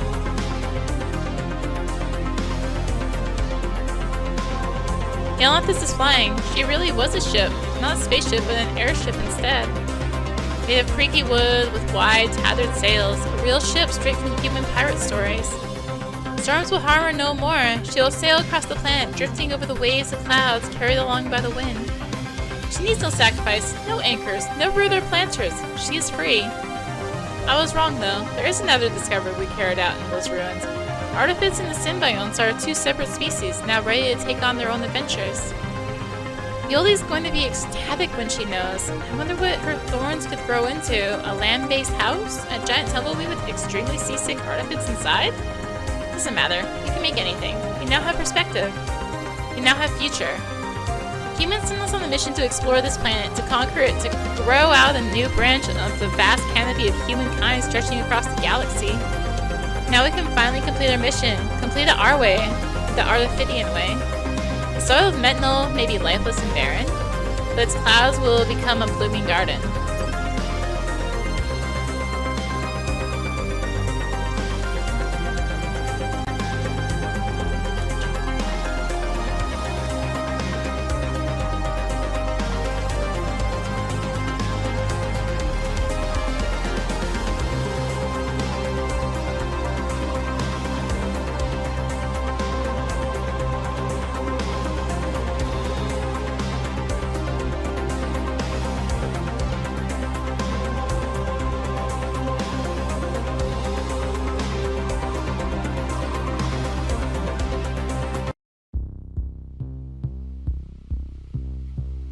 we are back at the title. So, I know that there's more. Specifically, there are it's like 6 different endings you can get. But we're just gonna do the one. Yeah, because there's a whole bunch of different pictures. Or there's 5 pictures I didn't get. It looks like. No, there's more than that. 10. Just the background. No, I didn't want to do that. I wanted. Was there not?